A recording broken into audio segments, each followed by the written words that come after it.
New edition of the Brickyard Live Show. We are back with better audio than ever, and we are here to recap the entire NFL season. That's right, we're going to go back and go through every single game. Just kidding, we're not going to do that. What we are going to do is pretty much rate every team's season, go over the massive news with all of these head coaching fires. We are officially in Blackout Monday. Teams trying to figure out what they want to do in the future.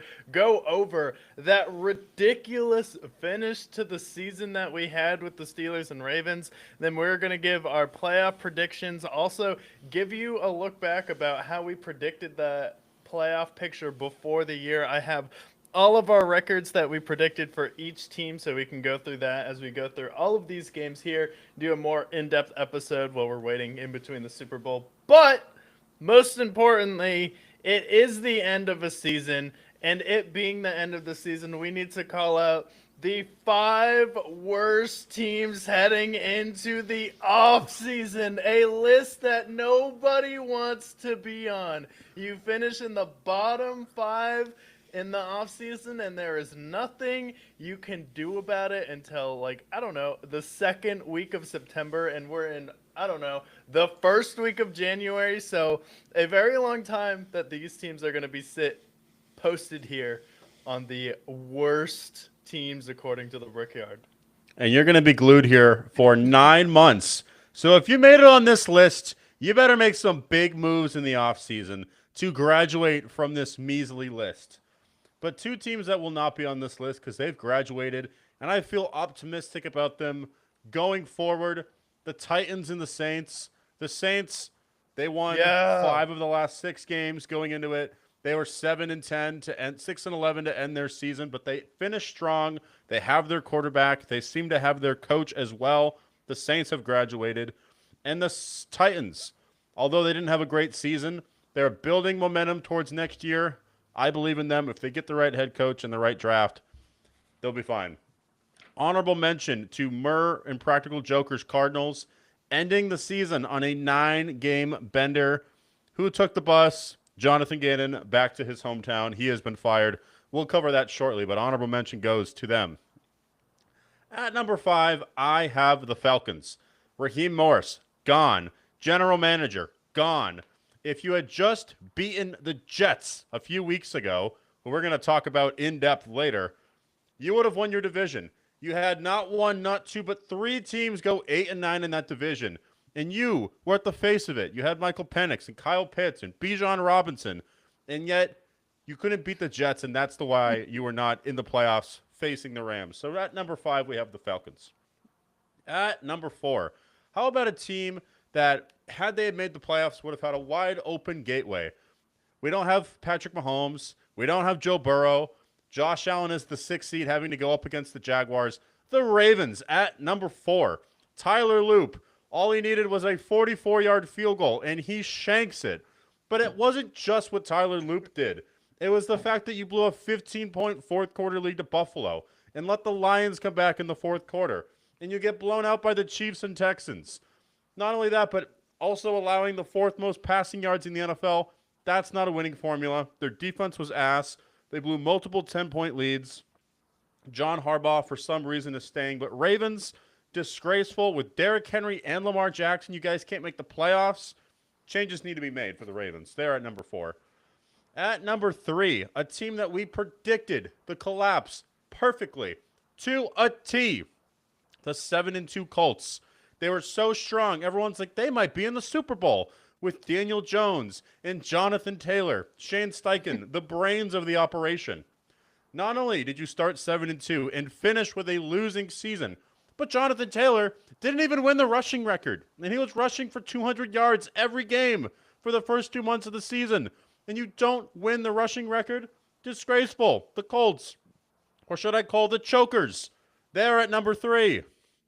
At number 2, this team, everything went wrong for them. And there's a reason why they're picking first overall.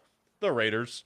Whose idea was it to bring in the 74-year-old Pete Carroll and the 95-year-old Chip Kelly straight out of UNH? Ashton Genty was a bust, but that offensive line didn't do him any favors. The Geno Smith experiment failed miserably, dare I say. Everything that could have gone wrong with the Raiders went wrong with the Raiders, leading the league, the worst rushing offense in the NFL, despite taking Ashton Genty 7th overall. So the Raiders at number 2. But a team that was glued to this top 5 pretty much all year long, the New York Jets. What kind of history did they make, may you ask? Well, they're 3-14, a typical Jets record, but they are the only team in NFL history in the Super Bowl era to not record an interception. We had a dictator intercepted before the Jets had an interception this year. That is how bad the Jets were this year. But it gets worse. Not only did you finish the last 5 games getting blown out by 20 or more, not only were you last in passing yards and touchdowns, you were also second to last in sacks. Your defense was the worst in the league. And who did you hire? Oh, yeah, a defensive coordinator. And their defense was still terrible. But it gets better. To add the icing on the cake, their quarterbacks were terrible. Obviously, their corners were not great either. Garrett Wilson led the team in receiving yards, and he got his last catch on October 12th. That shows you how bad that Jets team. Yes, Garrett Wilson got his last catch in October, and he led the team in receiving yards. Just proving the infutility of the Jets. Aaron Glenn, what is his faith? We don't know. But that defense was terrible. They made history without recording a single interception all year long. They traded away Garrett Wilson. Breece Hall is out the door. You're talking about a complete mess. Not only that, they're going to be the 5th overall pick, and they're probably not going to get their quarterback of the future. So the Jets, who I think is going to be here yet again next year, how about the Jets as the worst top 5? Yeah, I think the Jets definitely deserve that mention, especially when you're coming in and your specialty is defense. Then you don't have an interception, where I will push back, though. Very disappointed in the Raiders being on this list, because the Raiders had the perfect season as far as tanking, because I'm like, well, if the strategy is to bring Pete Carroll in for 1 year, he's the sacrificial lamb, he's old as fuck, just make us the number 1 overall pick, bring in Geno Smith, don't give him any help. Maybe you draft Ashton Genty, but he doesn't have any help because of his offensive line, and he's getting literally hit in the backfield every time. And now they have the number 1 overall pick, so they can get the best quarterback in the draft. So I think they successfully perfected the art of being bad, if we're talking about the Raiders. So for me personally, I wouldn't put them that high, but I understand it. You are technically the worst team in the NFL, which comes with typically being put on the bottom 5 in the NFL list. But still, like, you hire Pete Carroll just as like a sacrificial lamb. We don't necessarily want to mess up a new head coach coming in there. So for me, it's kind of a brilliant strategy, and it could torpedo them into a situation where you go a la Lovie Smith into D'Amico Ryans. Well, I sure hope so. But the Raiders, the fact that they've had a new head coach the last 4 years, I don't know if I can believe in them too much. That being said, at number 1, it has to be the Jets. And then every other team I mentioned, the Ravens. Everyone wants to make fun of this kicker out of University of Arizona. And yes, that kick was bad. But don't blow a 15-point lead to the Bills. Don't blow a lead to the Lions. Don't get blown up by the Texans and Chiefs. And maybe, just maybe, you could beat the 42-year-old Aaron Rodgers to win that division. So the Ravens, what a disgraceful season. With no DK Metcalf. With no DK. They got beat by Calvin Austin. And 4 tight ends that seem to be all very good for some reason. And Kenneth Gainwell. It was like Kenneth Gainwell, 4 tight ends, Calvin Austin. Let's go to work, boys. And then we also saw a Scotty Miller sighting too, like the past couple weeks. I just don't get it. Congrats to the Steelers. I mean, you won a game. Congratulations. We thought you were going to go 9-8 again, but you beat them fair and square. So you know what? Credits to them. But worst top 5. We got to have the Ravens. The Colts have to be there. So do the Raiders. So do the Jets. Maybe the Falcons I bullied a little bit, but yet again, you lost to the Jets, and the Jets are the worst on this list. So I feel great about this worst top 5. That being said, we are entering into Super Wildcard weekend, and I guarantee 5 of those teams are somewhere on this list. The best of the best that the NFL can offer, according to the Brickyard. Yeah, this is the best that the NFL can offer, and some honorable mentions that aren't on this list. The Denver Broncos. You are the number 1 seed in the AFC. However, I just don't think that you are a top 5 team as of right now, according to the Brickyard. Just need to see you do more in the playoffs. The Buffalo Bills have only been on this list once, and when I did put them on this list, I believe they lost to Miami the following week, so not making that mistake again. So Buffalo still not on this list. And then we will not be having the Chicago Bears on this list either, and they're a number 2 seed. But who is on this list, you may ask, is at number 5, the New England Patriots. Why? New England Patriots started the second most rookies of any other team this year. They clinched a top 2 seed in the AFC, and they finished the season allowing 0 30-point games, and they are the only team to do that in 2025. So the Patriots are the only team in the NFL this season to not allow 30 points. Sure, they may not have the best pass rush, they may not have the best defense in the NFL, but they don't let anyone torch them, and their offense has looked dynamic. We saw the duo of Travion Henderson and Ramondre Stevenson. Really looks like he's starting to come into his own. He was making some nice catches, and the fact that he's going to be a really solid weapon for you out of the backfield should scare teams, along with Travion Henderson setting records for 50-plus yard plays. I think the Patriots are going to be a scary, dynamic, well-coached team, and don't forget, Mike Vrabel teams usually get tougher heading into it, and then you have Milton Williams in the press conference like, honestly, I was just chasing a bag in the offseason. I didn't realize this team was going to have 14 wins. Then you get Milton Williams back in that game. You get back Campbell on your offensive line, so that's going to help because people forget that the Patriots were playing seemingly the last 4 or 5 weeks of the season without their 2 best linemen on offense and defense. You get them back heading into the playoffs, so I like that a lot for the Patriots. At number 4, the Los Angeles Rams. I know they have a hex or a star over them, whatever you want to call it, but the Los Angeles Rams, they were top 5 in total offense while ranking in the bottom 5 in preseason offensive payroll, and that efficiency gap was the largest of any offense in the salary cap era. So you're paying essentially bottom 5 for your offense, but you finish with the top 5 offense, and that is the best in the salary cap era. They're doing spectacular things, especially with Sean McVay. Puka Nacua may have been the best receiver all year long. I know Jackson Smith and Jigba may have finished with more receiving yards, but it wasn't by much. It was 1,793 to 1,715, and that was with Puka Nacua getting banged up throughout this year. So if he played a full season and was healthy all the way through, I definitely think he would have led that league in receiving. And then Matthew Stafford, kind of in the twilight of his career, is he going to go out the same way John Elway did, where he won 2 Super Bowls towards the end of his career? Definitely think that's in the cards there. And you also have Sean McVay in the playoffs, one of the best coaches in the league. So at number 4, we have the Rams. At number 3, we have the Seattle Seahawks. The Seattle Seahawks led the NFL in point differential and did so without a single 400-yard passing game all season. No previous league leader had done that and had the best point differential without a 400-yard passer. So they're beating teams efficiently. Sam Darnold doesn't really have to do too much. The burden isn't on him, and he's had multiple games with 2, 3, 4 turnovers where they've still been able to find a way to win.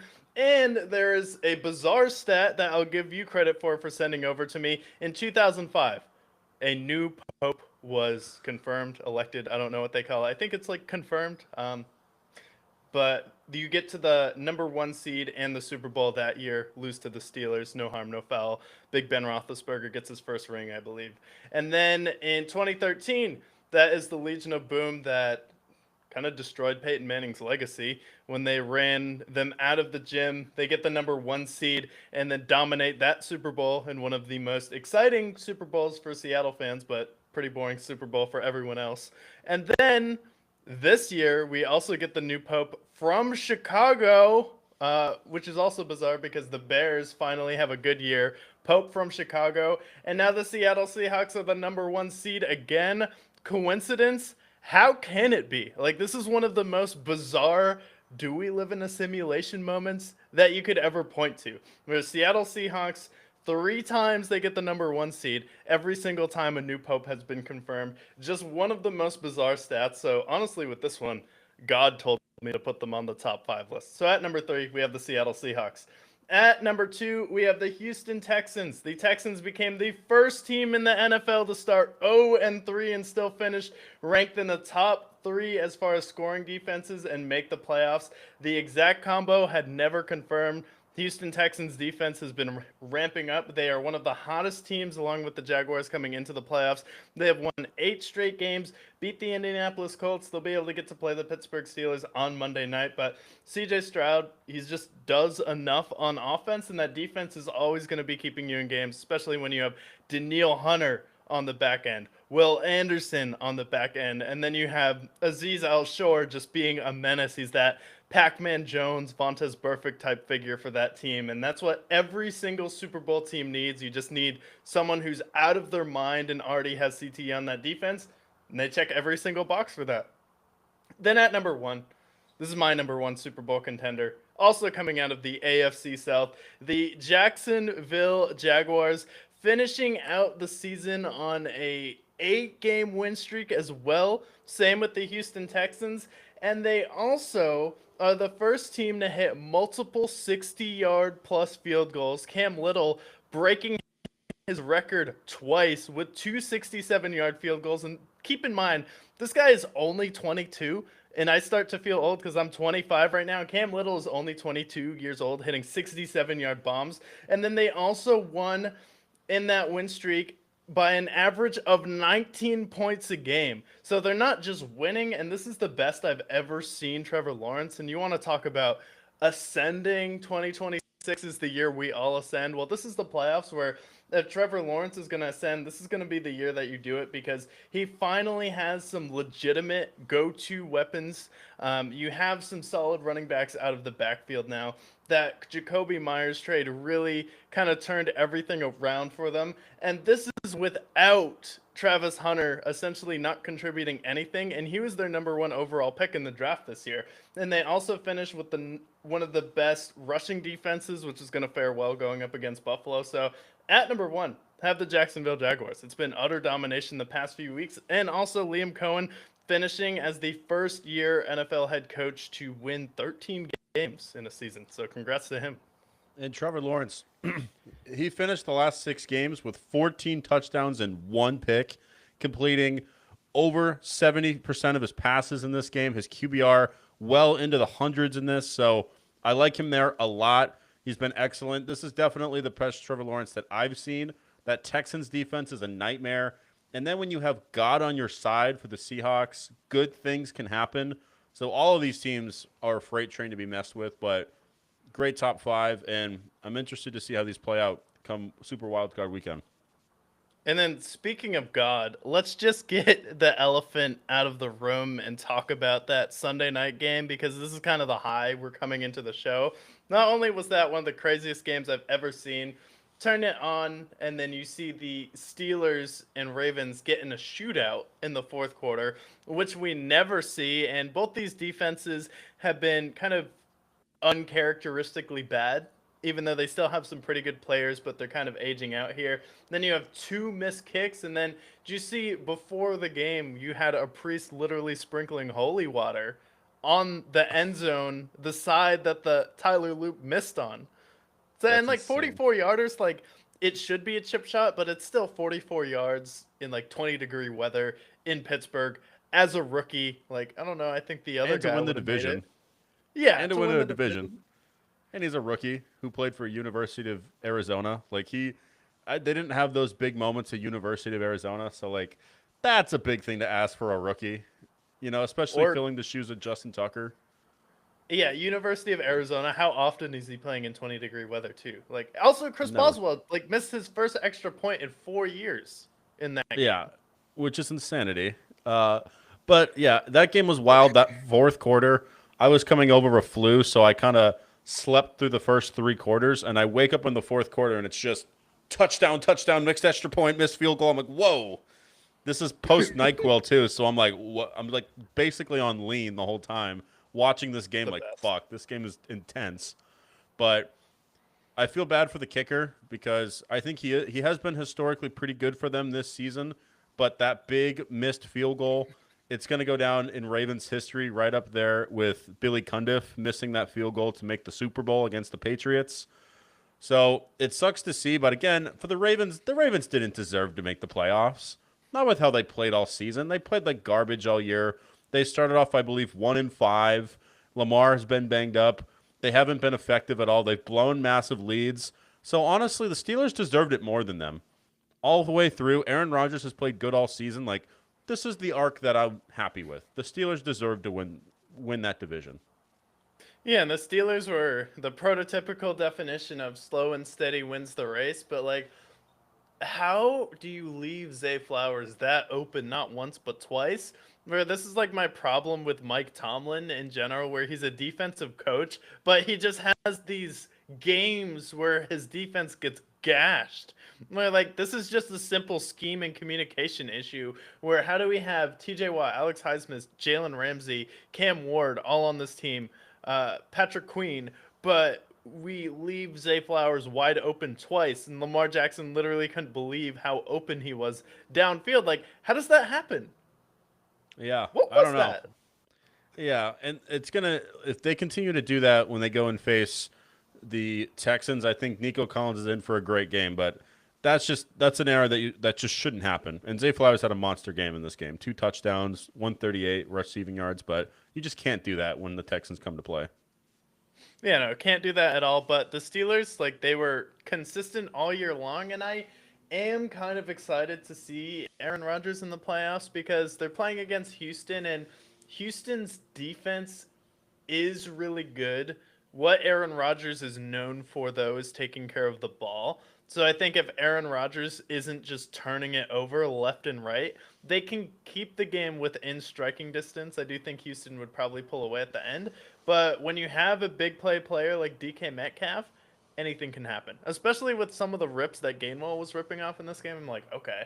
You saw why he was a Super Bowl champion last year. He was that explosive back that could come in, follow up with Saquon Barkley. They have him and Jalen Warren. Like, I don't think Houston will probably just limit them running the ball and try and take away DK. But watching that game, it did give me a little bit of hope. And then Aaron Rodgers, like, what a sigh of relief where you go from thinking you're about to win the game to Boswell missing an extra point, the Ravens getting the ball back with 55 seconds and 3 timeouts, to now you think you're going to lose the game after the Isaiah Likely catch, where it should have honestly just gone to overtime. And I feel like that's what we got robbed from. But I feel like this was just each of these teams' karma from the entire season just catching up to them. And if you believe in like NFL karma, like this was the personification of that. It's like also what is John Harbaugh's obsession with taking the ball away from Derrick Henry when he's having a great game? Like you can't figure out a way to get Derrick Henry the ball in space. Like Tennessee got Derrick Henry closer to a Super Bowl than Baltimore did with Lamar Jackson in his prime. How does that happen? That just doesn't make any sense. Well, the difference is that they'd feed him 40 times a game, and in this time, I don't know if they were trying to preserve him for the playoffs, but this was a playoff game that they played. And when he was hot, they just stopped giving him the ball and they put it in Lamar's hands. And Lamar did make some good things happen with it. But this, you mentioned the karma thing. And I think Steelers had good karma. The Ravens had bad karma and the better team won. The Steelers, maybe they can win a playoff game against the Texans, but I don't think the Ravens I just don't think the Ravens deserved it when it came down to it.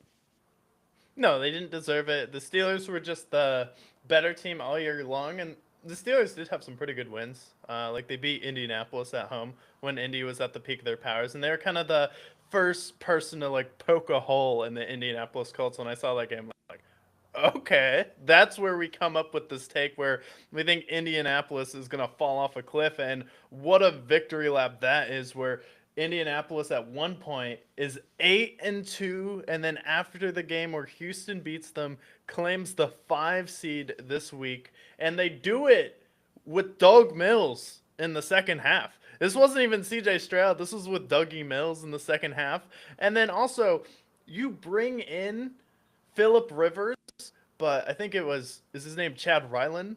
I think in that game he has 3 total touchdowns. Oh, Riley Leonard? Riley Leonard, yeah. He has Yeah. 3 touchdowns in that game, looks athletic, and looks like he gave them a spark. Like, I don't know if this is because it's the last week of the season, but he looked like a lot more dynamic than Phillip Rivers did. I get Phillip Rivers is like kind of an older player, but also you want to talk about another thing with like NFL karma that you're building up throughout the entire season. Like Shane Steichen put it up to a player vote, and they chose Phillip Rivers over him. Yeah, and not only that, like the Colts again, like if we're gonna bully the Ravens, the Colts losing Daniel Jones, like that's a season killer. Yeah, I get it. That's your starting quarterback.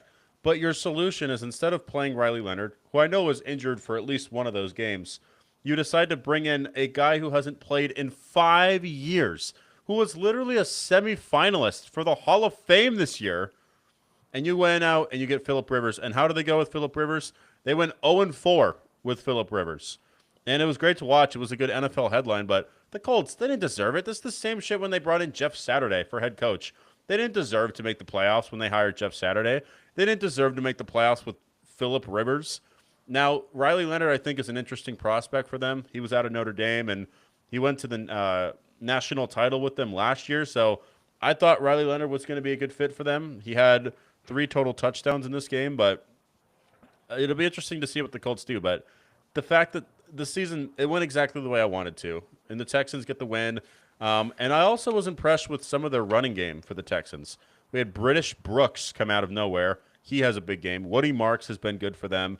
And, you know, going into the season, it was supposed to be Joe Mixon. He's out for the entire season. And they just kind of fill in some guys here and there, making some big runs along the way. Yeah, also Hutchinson and Higgins are both coming on. At wide receiver, Higgins doesn't have a huge game, but they're starting to have some other people besides Nico Collins step up. And, you know, Higgins is a big target, so is Hutchinson. So they're getting some really solid receivers. And CJ Stroud seemed like he was really starting to figure out the tempo of this offense as the year finished. And again, they're the first team to start 0-3 and finish in the top 5 as far as scoring defense at the end of the year. So this is going to be a really tough out. And don't forget, like Houston elevated themselves at the end of the year, and their offense is looking a lot better this season than it did at any point last year. Like last year was kind of like, okay, everyone thought it was going to be a first round bye when the Chargers faced them, and then they end up getting 4 turnovers from Justin Herbert. Yeah, and they played competitively against the Ravens too in that run. But I feel like their offense does look a lot better. I honestly like their run game more this year than last year. And I like the receivers that have come along. Like you mentioned, like the Higgins of the world. I think they're going to be a tough out. And honestly, I predict them to beat the Steelers. We'll cover that later, but I think they are going to be a tough out against whoever they face. And then rewind back in time to Saturday. Downpour. Baker Mayfield decides to show up. The Tampa Bay Buccaneers go for a very hard-fought 16 points, and they think they're going to make the playoffs. And I'm like, no, Falcons are probably still going to beat the Saints, especially because Kirk Cousins is playing for a job next year. And as soon as the Falcons were eliminated from the playoffs, that's when they play their best football. Bijan Robinson trying to get some work in as well. And that's exactly what happens. We picked the Panthers to be the playoff team, but not this way. So Tampa Bay Buccaneers, as soon as they're on a losing streak, they put the fate in the hands of the Atlanta Falcons and the New Orleans Saints, and it came around to bite them. And now they end up losing, and we have a team with a 8-9 record in the playoffs. The funny part about that is that there's not one, not two, but 3 8-9 teams in the NFC South. Literally, I look at and the opposite of that is the NFC North, where every team had a winning record. So literally, if the Lions were just in the South, if they were the Carolina Lions, they would have made the playoffs, or the Vikings. If they were instead of the Minnesota Vikings, instead they were the Atlanta Vikings, they would have been in the playoffs. So it's just interesting to see how that broke down. But the best part of it all is that I think the best team in the NFC South are the Saints now at this point, and they didn't make the playoffs. And they were 6-11. They got hot. Had they have had Tyler Shuck the entire season, we might have been seeing the Saints face the Rams in the first round. But instead, we have Carolina, who unfortunately they broke their win-loss streak. So now, I mean, does that mean they win next week? We don't know. Vegas doesn't think so. But what an absolutely insane division. But coming down to Kirk Cousins putting on a show against the Saints in a thrilling 1 o'clock slate game.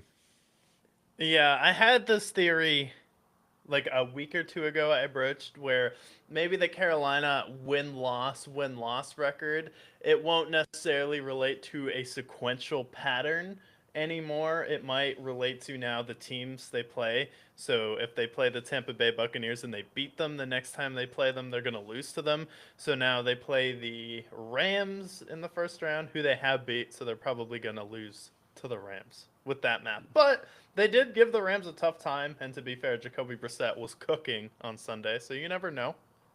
Anything's possible. Yeah, but interesting game. Panthers prevail. Falcons break the hearts of the Bucks.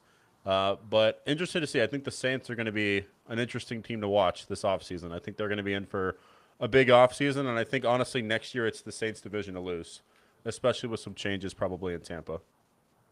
Yeah, Kellen Moore, definitely a good stretch, and you like to see like your team playing hard at the end of the year and really building some momentum. So if they can go out there, get a legitimate run game established, and maybe another star wide receiver, I definitely think the Saints should win their division. I think they have the best quarterback going forward as of right now. And then because the Tampa Bay Buccaneers, they just had an epic collapse here. How much longer are we going to ride it out with Todd Bowles? I think for me, the Bucks, similar situation to the Lions, who we can talk about.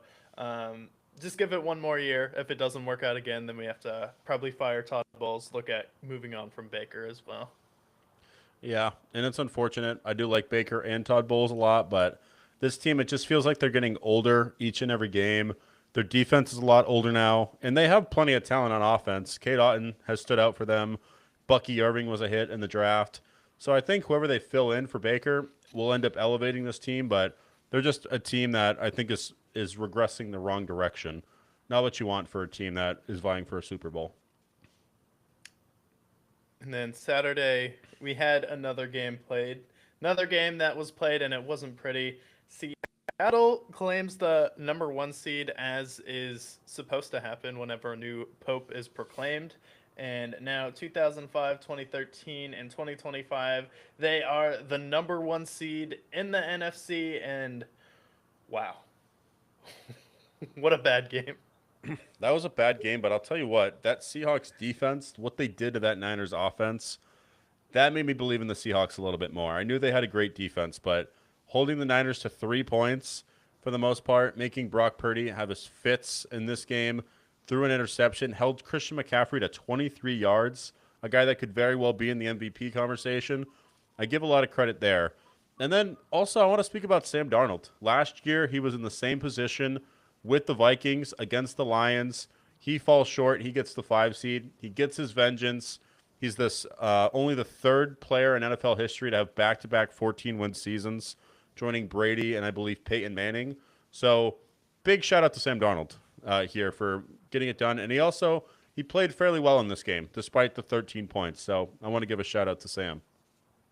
Yeah, he didn't mess it up in this game. And honestly, like, if you have a Seattle defense that's going to be this dominant heading into the playoffs, playing in Seattle in December is going to be a really tough place to play for a lot of teams. The Rams have struggled in the playoffs, whether it's going to Philadelphia or just playing in colder weather environments. So the fact that the NFC Championship is going to run through a cold weather kind of dome in Seattle, we've seen some of those battles with them and the 49ers, so I definitely think that that will be a tough challenge for a lot of teams, and Sam Darnold has the arm strength, and then the difference with what he has in Seattle, not only the defense being one of the best defenses in the NFL, holding San Francisco to 3 points when, keep in mind they averaged 40 points a game in December. So it's not like they're playing a slouch of a team. They literally had a team that had one of the most explosive offensive performances on Sunday Night Football, turned it around on them, held them to 3 points when the 49ers have kind of been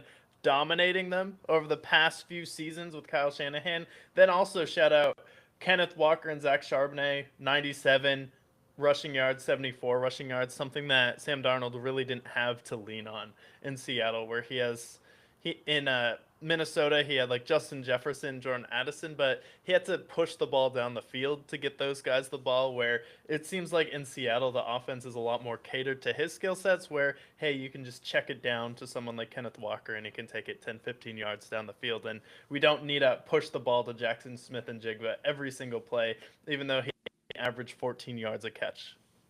Yeah, I agree. And I think having the Kenneth Walkers of the world, who I've always been a big fan of, I feel like he's one of the more underrated running backs in the league. Zach Charbonnet, he elevated his game this year. So I'm really impressed with the Seahawks. If we're going over teams that I was really wrong about, I was really wrong about the Seahawks entering it. I didn't believe in JSN as a number one. He led the league in receiving. Sam Darnold, I didn't believe in. He's been great for them. I believe he was a Pro Bowler, if I'm not mistaken. And then the addition of Cooper Kupp, just kind of like the Keenan Allen in LA sort of role, just kind of getting those first downs for them.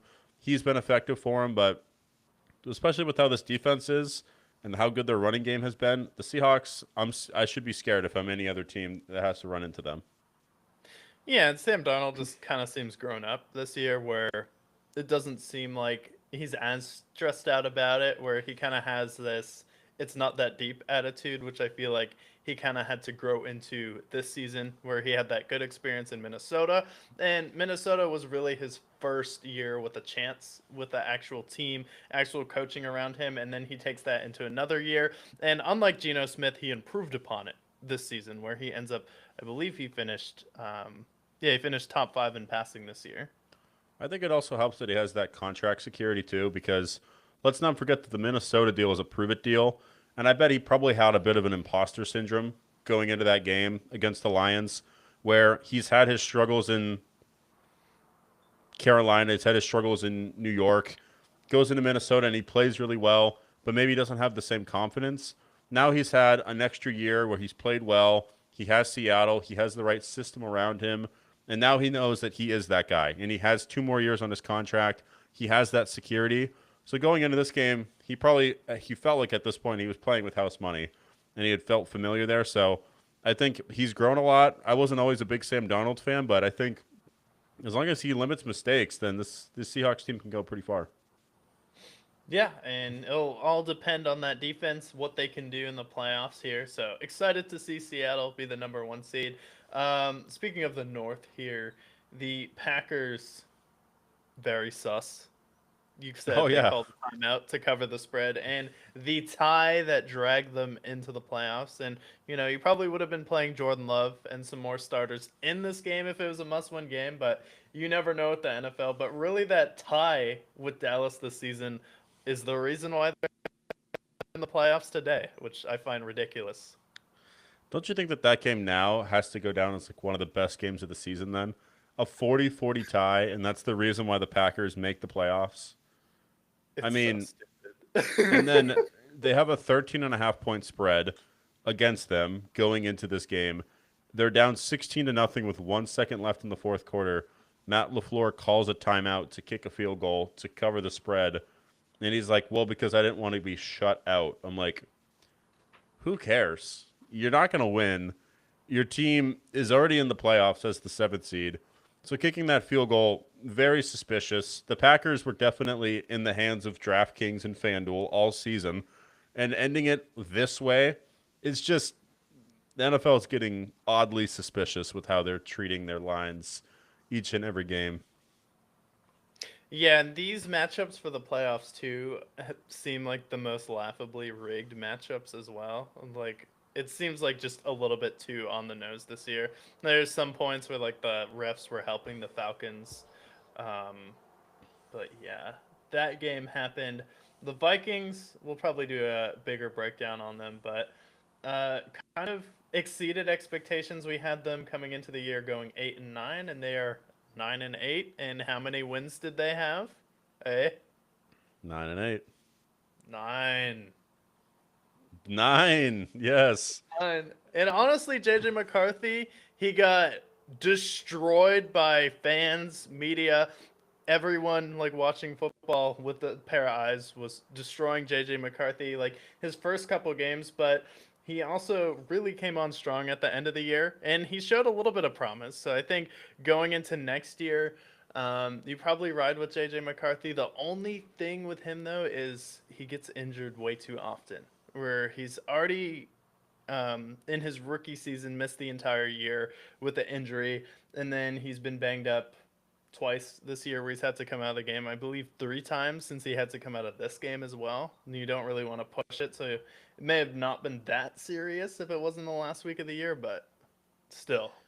I feel like JJ McCarthy could have a Bryce Young type of arc where maybe it's each year he has maybe a slower progression than some, but by the time we get to year 3 or 4, we start to see, okay, this guy has a little bit of moxie to him. This is a guy that can lead his team to the playoffs. So I don't think it's crazy. The only thing that he has against him that Bryce Young doesn't is the fact that he has to face off against Jordan Love, Jared Goff, and Caleb Williams in that division, where Bryce Young has to deal with a rookie quarterback on the Saints, Michael Penix, and Baker Mayfield. So that's the only thing. But I do see somewhat of a Bryce Young comp for J.J. McCarthy. I think his progression will be slower than most quarterbacks. Yeah, he's like Bryce Young, but he can see over his offensive line. Yes, exactly. But interesting game there. Other games to cover here. Jaguars wipe out the Titans. Yeah, that was demolishing.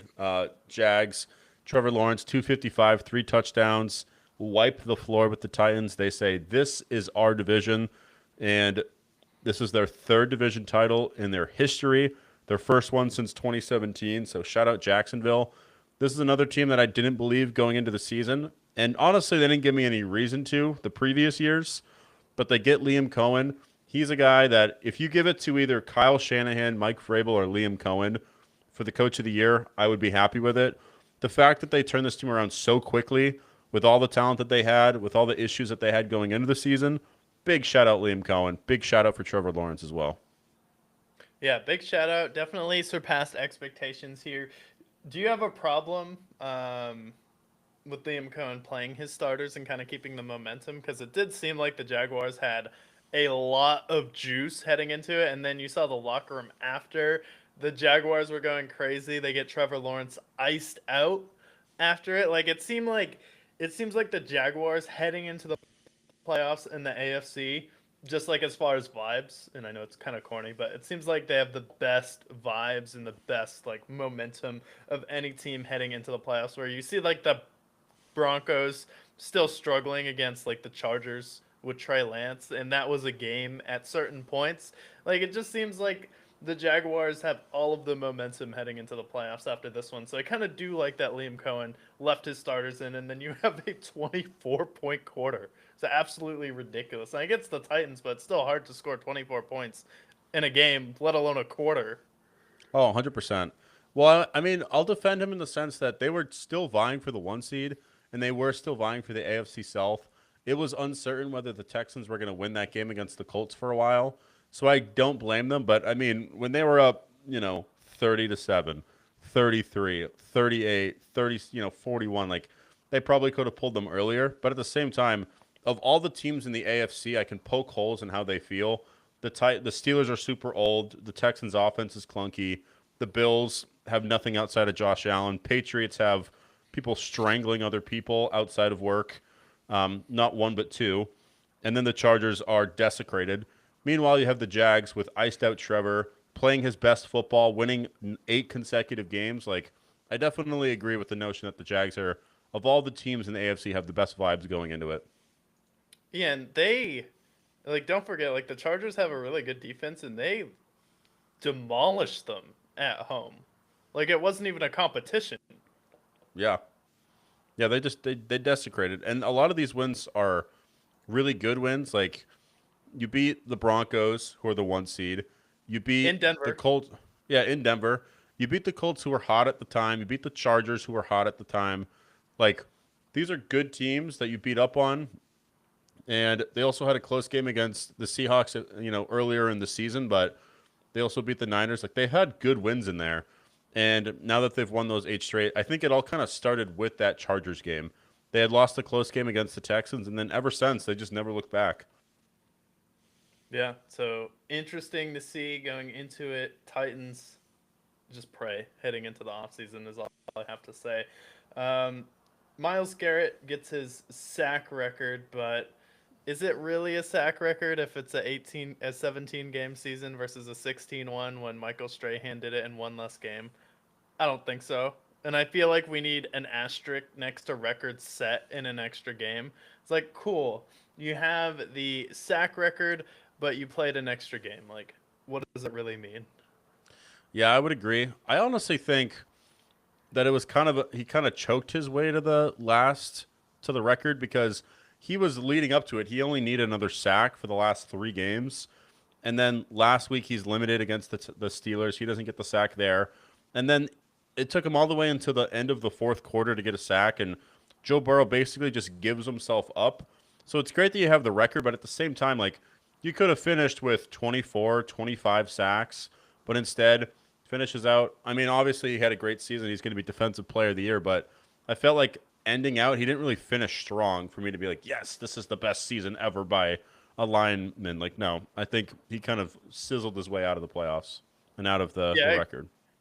I agree. It seemed like he went out with a whimper, and like before the game, it seemed like he was like, "Hey Joe, if you go down for me, I got a little bit of money for you." And I get like you don't want like the record against you, but I think Michael Strahan got it against Brett Favre. Miles Garrett gets against Joe Burrow. Like I'm fine with that. But again, like these records need an asterisk next to them if they're accomplished and you play all 17 games because it is an extra game. So if someone did it before you, like a decade ago when it was a lot harder, I feel like they should still like hold the record. Yeah, I would agree there. Or maybe they do it like an average, right? Average sack per game. Maybe that's how they break it down. But Yeah. I mean, I know like a couple years ago when Cooper Cup broke the record, he broke it before the 17 game season or before Right. that 17th game. So then that's legitimate there. He broke the receiving record and the receptions record. There, I'll give him credit. But you got to break it in that 16 game window for me to legitimize it. No, I agree. And then we have the Giants dominate the Cowboys. Yeah, Dak just kind of gives up in this game. Yep. And now the Giants jump to, I believe, the 5th overall pick with that win. They could have potentially got the #1 overall pick, but then they annihilate the Cowboys. We have a Joe Milton sighting for the Cowboys, but they win their last 2 games to jump from potentially the #1 overall pick to the 5th overall pick. Which I guess for the Giants, it doesn't matter too much. They have their quarterback and running back, but would have been nice for them to have that 1st overall pick that they could have at least traded if they wanted to. Yeah, watching Joe Milton play in this game, oddly, was like so entertaining, especially when he was getting into it with the Giants defense. But it made me like think of other great backup quarterbacks, and it made me realize what was missing from this season, which was Will Levis. Like honestly, I Yeah. miss Will Levis this season. Just being that chaotic white Jameis Winston. Yeah. Is he still on the Titans? I think he is, right? Yeah, he was Or- injured, like so he was ruled out for the year in preseason. Oh, right. Okay. Yeah, I agree. There wasn't really like that chaotic backup quarterback. Like a couple years ago, we had Josh Dobbs, and he was electric. We saw him like a couple plays for the Patriots, and then other than that, like the backups we saw were like Joe Flacco, a consistent backup who always seems to play. We saw Philip Rivers, but we didn't see like a big, Jameis Winston step onto the field as much. Like we didn't have that chaotic backup that we wish we could have had. Yeah, so definitely missing Will Levis this season, but that's neither here nor there. The Texans beat the Colts with Doug Mills. We kind of talked about like us predicting the Colts falling out of the playoffs. They go 8-2, pretty much lose the last 7 games of the season. Texans are now the 5 seed. They go 12-5. Not too much to cover there. Yeah, every other game, like Patriots blew out the Dolphins. Okay, cool. Lions, they finished with a winning record. They beat the Bears. The Jets Congratulations. game was crazy though. That speaking of chaotic backups, Mitch Trubisky looked like the best quarterback in football in that Oh game. yeah, And I thought four the Jets touchdowns. would kind of show up and play spoiler, but that should be your cue to fire Aaron Glenn. I get you want as high as a draft pick you can get, but even so, the Bills were kicking your ass, and it seemed like the Jets had completely quit on Aaron Glenn, and I don't think they have fired him yet, but we were sounding the alarm with this one. We're like, first of all, Detroit's defense isn't even good. It is passable at best. And I get they had some injuries, but it hasn't been good this year. And Aaron Glenn was the architect of that. So if you just want to, oh well, the Detroit Lions had the best record in the NFC last year, so let's hire their coordinators. So we're like, okay, we've been following the Lions as close as anybody since Dan Campbell got there, and we're like, don't hire Aaron Glenn.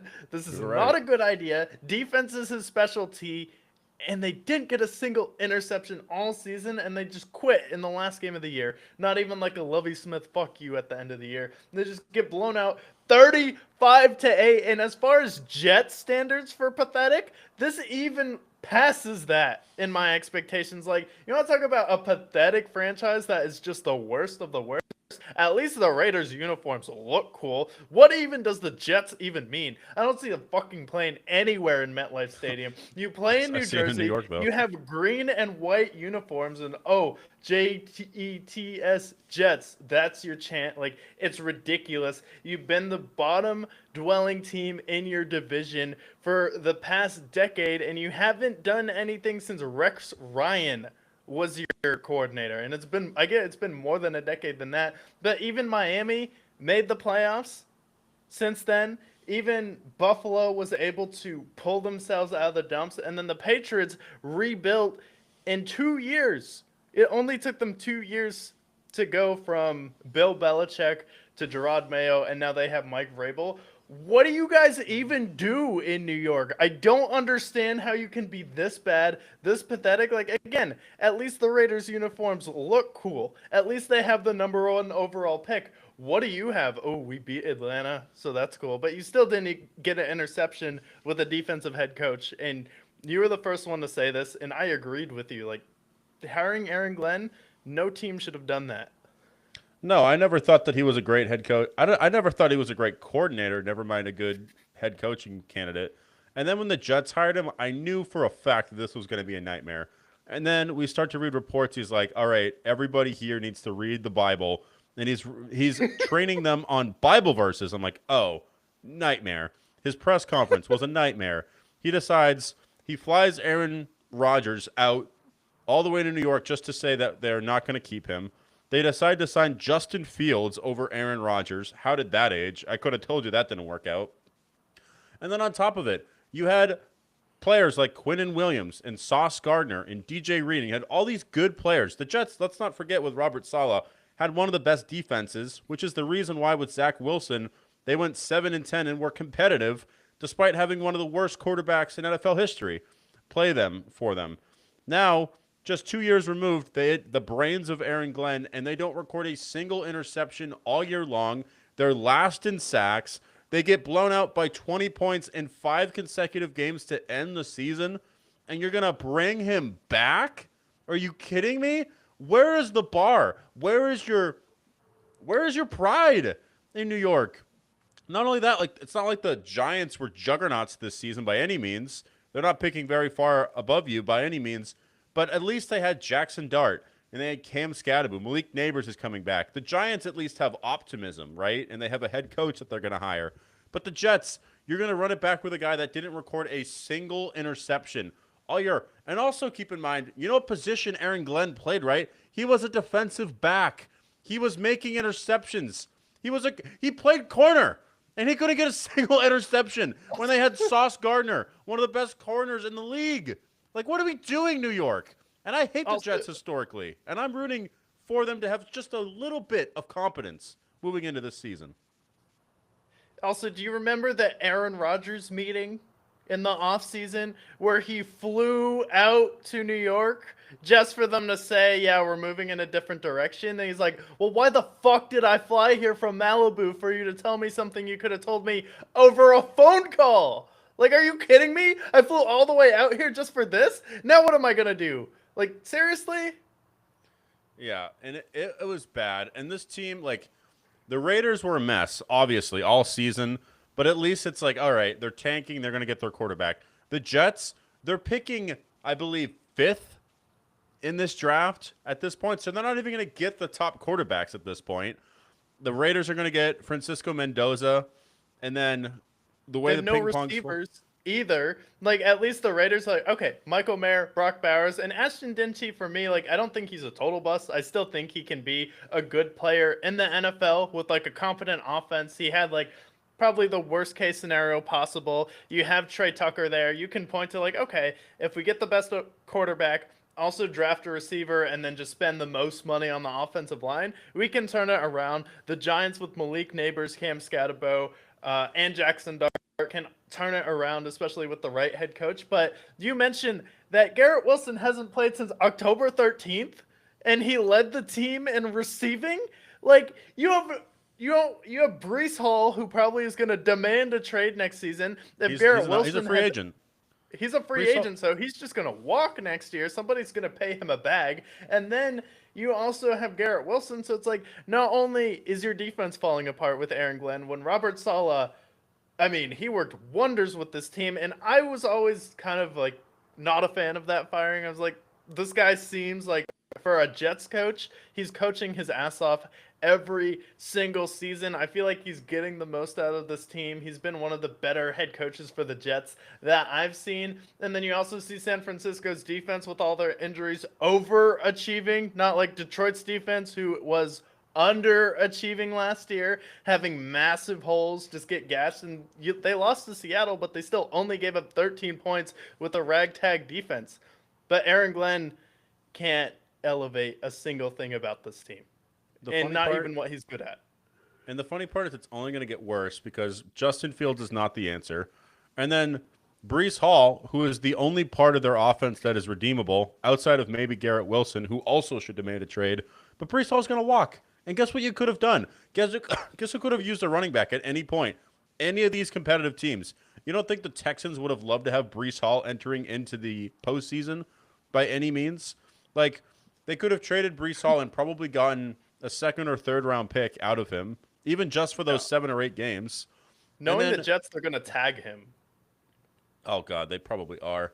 And then he's Garrett be Wilson. trapped. And then poor Garrett Wilson. God rest his soul. I pray, and I know he already signed a contract with them, I pray that he demands a trade and gets out because I always thought that Garrett Wilson was going to be an absolute stud. But then I saw he got drafted by the Jets, and I know that that is the hellhole of the NFL. I'd rather be drafted by the Browns than the Jets at this point because of how incompetent and disgraceful they've been for not just a decade, 5 decades of just incompetence. The Browns were good in the 80s, and they had Bill Belichick, and they had a couple of other runs. They made it to a conference championship. The Jets' highlight is Rex Ryan and Mark Sanchez, which is now defined by the butt fumble at this point. They've just been a disgrace our entire lives and our entire parents' and grandparents' lives. Their highlight is Joe Namath predicting to win a Super Bowl and then throwing 4 interceptions in that Super Bowl. Like, that is what the Jets' history is at this point. Yeah. The Jets' history is just boomer slop at this point. What did you guys do? Oh, we lost to Ben Roethlisberger and Tom Brady every time we got into the playoffs. Congratulations. And I didn't even plan to get this worked up about the Jets, but we saw so many other head coaches get fired. I don't know, a 2-time coach of the year gets fired with the Cleveland Browns, but somehow Aaron Glenn still has his job, and I felt like this would be a good transition. There's not too many other games that are important to talk about. The real important thing to talk about is this is Blackout Monday right now, and we saw a bunch of head coaches go. The first domino to fall was Raheem Morris in Atlanta. Saw that coming before the season, and we predicted this during the season that it was going to happen. Just did not seem like the right fit for this team, and then the general manager gets fired after 5 years as well. And Atlanta's in a really good position because they're one of those teams that is going to be tough because you have pretty much every position solidified except for the quarterback position. So this can either be really good for you as a head coach if you're an offensive guy, like someone like Clint Kubiak coming in, or this is just one of those nightmare scenarios where if you're Kevin Stefanski with what you went through in Cleveland where you could just never get the quarterback right even though you had the roster, like this is going to be one of those scenarios I feel like that looks really appealing for a head coach, but if you can't figure out the quarterback, it's going to be a nightmare. Yeah, and the interesting part is they have a lot of talent on this team, and that division's wide open. So realistically, they should be the most attractive spot. However, like you mentioned, something's going on in Atlanta. Arthur Blank seems to be a fine owner, but at the same time, he can't get the coaching right. I never believed that Raheem Morris was a good fit for the Falcons, and I guess I was right there as well. But now they have Michael Penix, who's coming back from an ACL tear next year. Will he be good? I don't think he will be. And then you have a great running back. You have good tight ends. You have a good wide receiver. Kyle Pitts had a coming out party this year, finally. But again, the answer is not Michael Penix. Your defense is mid. I feel like they're going to go after another defensive-minded head coach. Maybe someone like Robert Saleh wants to go there, and that would be a fine fit. But good luck to Atlanta. They have a lot of holes to fix. Yeah, a lot of holes to fit. If I'm a coach coming in there, I probably want a package deal either with Lamar Jackson there, where we just trade all of our picks possible to get Lamar, and then maybe give up Michael Penix to the Ravens if they want him, or the other option is bringing in someone like Mac Jones. And Mac Jones proved he could be a competent quarterback with the 49ers this year, and he played pretty well. So if I'm an offensive coordinator, I would look at bringing in someone like Mac Jones, drafting a quarterback that can sit behind him, and then you have Mac Jones with Drake London, who also had a coming up party, as potentially looking like he could be one of those next guys to break into the top 5 as far as wide receivers. Bijan Robinson came alive at the end of the year as well. So I feel like if you have a defensive coordinator and then you just had Dan Quinn in Atlanta before that, it might be time to go a little bit more offense, where someone can just stick with this team, try and figure out what's going on offensively. Yeah, but I think they are an attractive spot in the sense that the rest of that division, Saints are in rebuild, Bucks are falling apart, and Panthers, it's a coin toss what you get each and every week. So I think they should be the most attractive destination. Yeah, and I think for someone like Lamar too, if you're a quarterback that wants to move, I also think Atlanta, like just personality wise, I feel like is a good fit with Lamar as well, just with that scene there. Yeah, 100%. I think that'd be a great fit, especially, you know, there seems to be tension with him and the Ravens. Doesn't seem like it's working out there. They can get a boatload of picks and move forward there. I would love to see him in Atlanta. And then Kevin Stefanski, two-time Coach of the Year, gets fired. We'd been talking about him this season where it's like he's kind of in one of those weird scenarios where everyone thinks he's a good head coach. He's a two-time Coach of the Year. However, when you've kind of been there since Baker Mayfield, you've been involved in too many of these, let's say, mess ups along the way, to put it nice. With the Deshaun Watson scenario, you take a big swing there. And at a certain point, it's just time for both parties to part ways and then start over. And it's probably going to work out a lot better for Kevin Stefanski than it will for the Cleveland Browns, because I could definitely see him getting picked up right away. But overall, did you think this was the right time, and do you think this is better for Kevin Stefanski or the Browns, or do you think it'll work out for both sides? I think it. I understand the move because they haven't been very successful post Baker Mayfield. I know that he wasn't a big fan of the Deshaun Watson trade and he vetoed against it, but obviously there was more. Jimmy Haslam pushed for that trade, but it just felt like the writing was on the wall. They've had some tough breaks here that it didn't end up working out. The Joe Flacco era did not be successful for them. So I'm okay with it. But honestly, if I'm Kevin Stefanski and I look at Tennessee as an option where they have their rookie quarterback somewhat that they can mold with Cam Ward, I think him and Tennessee make a lot of sense because I think he's a good coach. I mean, he helped groom Baker Mayfield into a great quarterback there, and it just hasn't been a great quarterback scene in Cleveland. There's a lot of dysfunction compared to, I think, if he goes to Tennessee and he can be somewhat quasi general manager, I think they can make some good moves, and Tennessee could be on the come up. I feel like Kevin Stefanski's going to end up on the Titans most likely. Titans, yeah, I could see the Titans, or I could see him also looking his chops at Vegas because he gets to pick his quarterback. Because like Cam Ward was really good, he's making some spectacular plays, but I just feel like there's so much work to be done with the Tennessee Titans roster, and they'll have some money to do it, which I get. But Vegas, if I'm an offensive coordinator, I feel like that's the most appealing, where I can take my top choice for quarterback. I already have some really solid weapons there. We just need one or two wide receivers, the offensive line, and then the defense will come along there. So I'd say that, and then could maybe Atlanta probably not the best fit there, but I get what you're coming from with Tennessee. I just feel like that makes the most sense, like fit wise for him. Vegas would be attractive because they already have Ashton Genty and Brock Bowers and Michael Mayer. And Trey Tucker also came alive for them as well, so that could be attractive for him. But I just feel like Tennessee I can just see him in a Tennessee Titans uniform for some reason. I don't know why. Yeah, I can see it too. But yeah, Tennessee, I think Vegas could be a good fit. I do think Vegas, though, is probably going to try and go for someone who's maybe a first time head coach, maybe not like damaged goods or like viewed as damaged goods currently, where I could see them going for someone like Clint Kubiak, who I think should be the number one option as far as a head coach with what he's done with Seattle, especially Sam Darnold leading them to another 14 win season. He's a young head coach. I mean, Gary Kubiak and then Gary Kubiak's father as well. It's like it's just part of the lineage. It's what they do. They coach Super Yeah, Bowl offenses. yeah. And then obviously Pete Carroll gets let go. We're not surprised there. We predicted Shock. that. We predicted that week one. Let's be honest. We knew that was just a nightmare. Who would have thought literally the oldest head coach to be hired in NFL history wouldn't have panned out? A guy that was the head coach of the Patriots before Bill Belichick. Who would have thought that didn't pan out? Maybe the fact that he's 74 years old. Pretty hard to, relate to 20-year-old guys. Who would have thought that wouldn't have worked out? Yeah, Pete Carroll's concoction of Prozac and Adderall before each game. Like, ooh, look out. Yeah, so that was interesting. And then also, like, notable non-firings. Mike McDaniel is going to be in the search for the GM for the Dolphins. So everyone thought that Mike McDaniels is going to be fired. He stays, and now he's going to be helping them find the next GM for Miami and potentially the next quarterback for Miami as well. Yeah, I mean, give him a shot without Tua, I guess, because for me personally, I'm not a fan of Tua.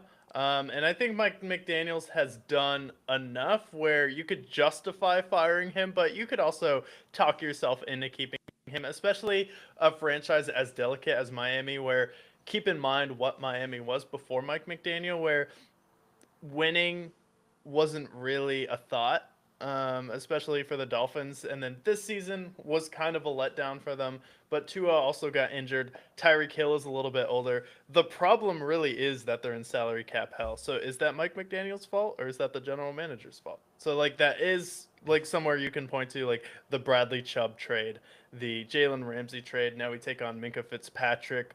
You sign Tyreek Hill and Jalen Waddle to these deals, and Mike McDaniel, sure, he got them paid. He got Tua paid, but is it his fault necessarily? So I could talk Yeah. myself into it. Yeah, I think it'll be interesting. I don't think he's a terrible head coach either.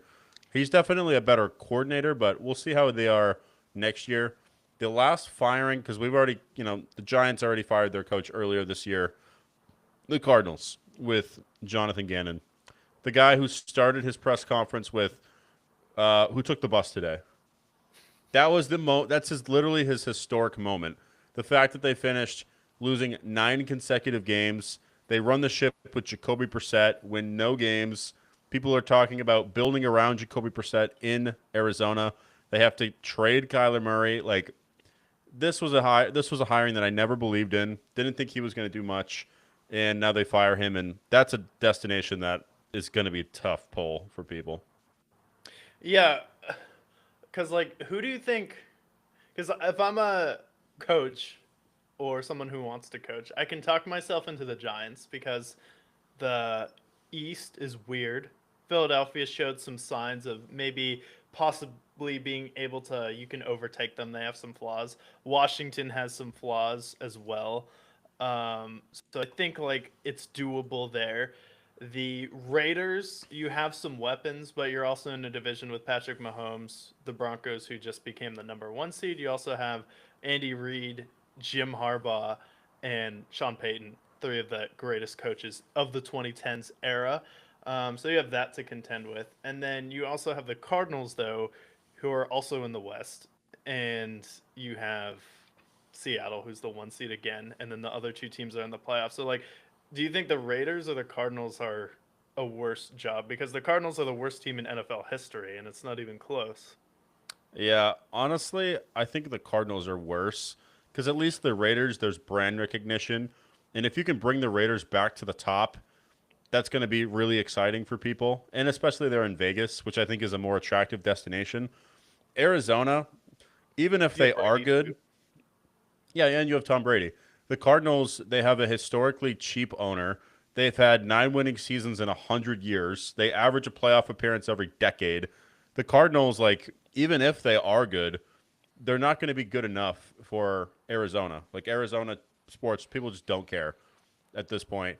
And I will say, like, the Cardinals' offense seems to be fairly figured out. Like, you have Trey McBride, who emerged as the best tight end in football.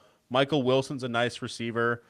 But after that, I mean, Marvin, and then you have Marvin Harrison, who's solid for them, but maybe not the guy that they predicted him to be. But after that, like, you got to figure out your quarterback. James Conner is coming off of a major injury. He's probably out the door.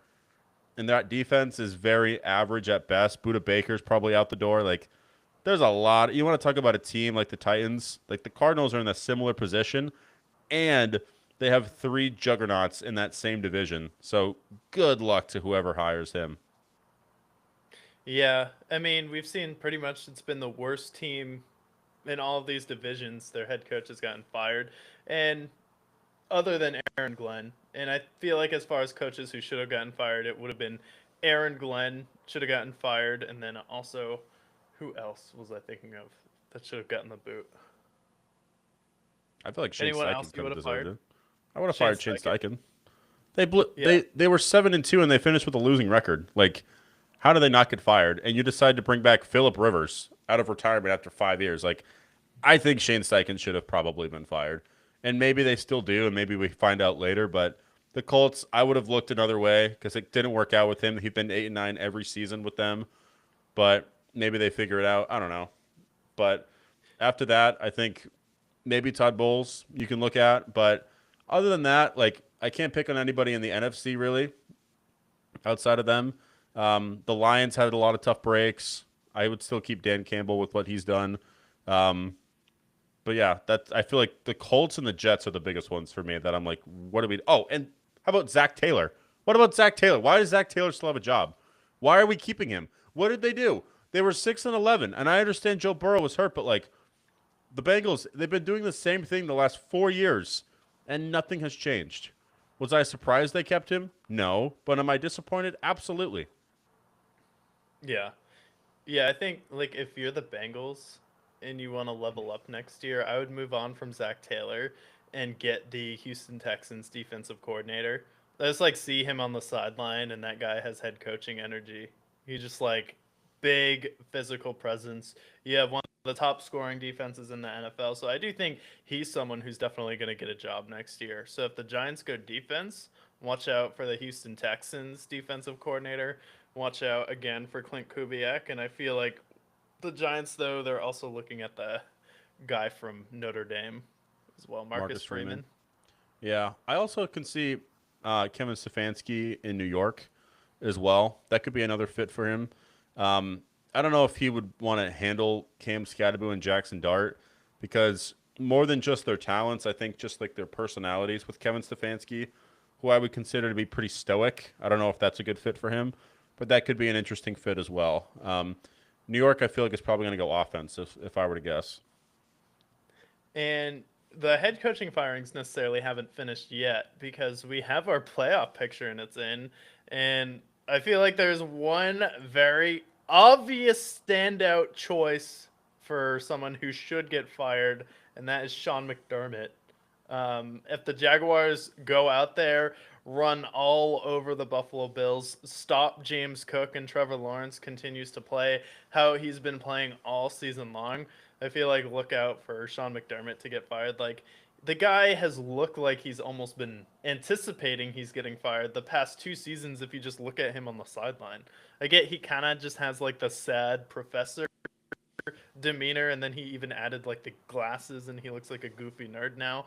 And now he's going to be going up against Liam Cohen, and the Jaguars have been an absolute wagon. So if the Bills get ran out of the wild card round, do you think he'd be the only coach that would get fired? Yeah, I mean maybe Mike Tomlin, but I doubt Mike Tomlin But No. if there's anybody in the playoffs who have the hottest hot seat of all hot seats, practically on fire, dare I say national wildfire like what we've seen in California every year, it is Sean McDermott. I mean, what have they done? Yes, they made it to they won 5 consecutive divisions, and yes, they've had playoff success to some extent, but they lost to the Chiefs 4 times, which has only happened to the Bills in NFL history. Not only that, now the Patriots are donning the hem of the AFC East moving forward. And the Bills, outside of Josh Allen, there's not really anybody else to shout out besides James Cook. And the definition of insanity is repeating the same thing over and over again. Sean McDermott should absolutely be fired if they get blown out by the Jaguars. In fact, even if they just lose to the Jaguars, Sean McDermott should be fired. And then, if I'm Buffalo, I hire Kevin Stefanski. And I think with Kevin Stefanski, the Bills are more viable. Yeah, that's if you're Buffalo, but the problem is Buffalo, not you. And they would probably hire Brian Daboll, who handed Josh Yeah. Allen the most turnover heavy seasons of his career. Also, don't forget Josh Allen leads the league in turnovers since 2021. Yeah, but I think if I'm Buffalo, I look at Kevin Stefanski very handsomely, not just because he's also handsome, but also because he's a good fit for them. But Sean McDermott should not be the coach of Buffalo. He is the most overrated head coach in the NFL. And if they get blown up by Jacksonville, which looks like Jacksonville's looking pretty damn good against them, then I think they should fire Sean McDermott. Yeah, and also they didn't have a hard schedule this year either. Like the reason why they didn't win their division is because they lost to Atlanta and Miami, both teams that the Patriots beat. Like I'm so sick of heading into the playoffs just previewing the Patriots that everyone talks about their strength of schedule. However, the reason why the Buffalo Bills aren't the number 2 seed and the Patriots are is because they lost to Atlanta and Miami. And Atlanta was not good this year. And Josh Allen played horrible, and that was a Monday night football game on top of it. And then they couldn't muster up any points against Houston on Thursday night football. Again, another primetime game. Like their schedule was just as easy as the Patriots with some extra games because they won the division last year, but it wasn't that much tougher. And then Vegas also had this team going undefeated into the playoffs, and now they're the 6th seed playing the hottest team in the playoffs in the first round. Yeah. And also, like, Sean McDermott's been a part of their draft class, and progressively over the last 3, 4 years, they've whiffed. Their draft this year was terrible. And then their defense, a guy who was a defensive mastermind, which is pretty easy to be a defensive mastermind when you have Josh Norman for the Panthers and Luke Kuechly, and which is why he was hired from Buffalo. But you've had the same team for the last 7 years with Sean McDermott, and it's resulted in nearly no playoff success. You've run into Patrick Mahomes, and you've been outcoached every single time. And now you have Liam Cohen, who I would say is a better head coach than Sean McDermott. And I think they're about to lose. And as we preview the Buffalo and Jags game, right now Buffalo's favored at a 1.5 in Jacksonville. But I think the Jags are going to absolutely beat the Bills come this upcoming game. Yeah, no, I think Jacksonville does as well. And then we kind of gave a summary of the Bills. Like, you have 2 key games that you lose. You also lose to the Patriots on Sunday Night Football in a tough, close game as well here. And then Jacksonville coming into it is averaging on their win streak, I believe it's a 7-game win streak heading into the playoffs. You have an average of 19 points per game that they're winning. And shout out Dev.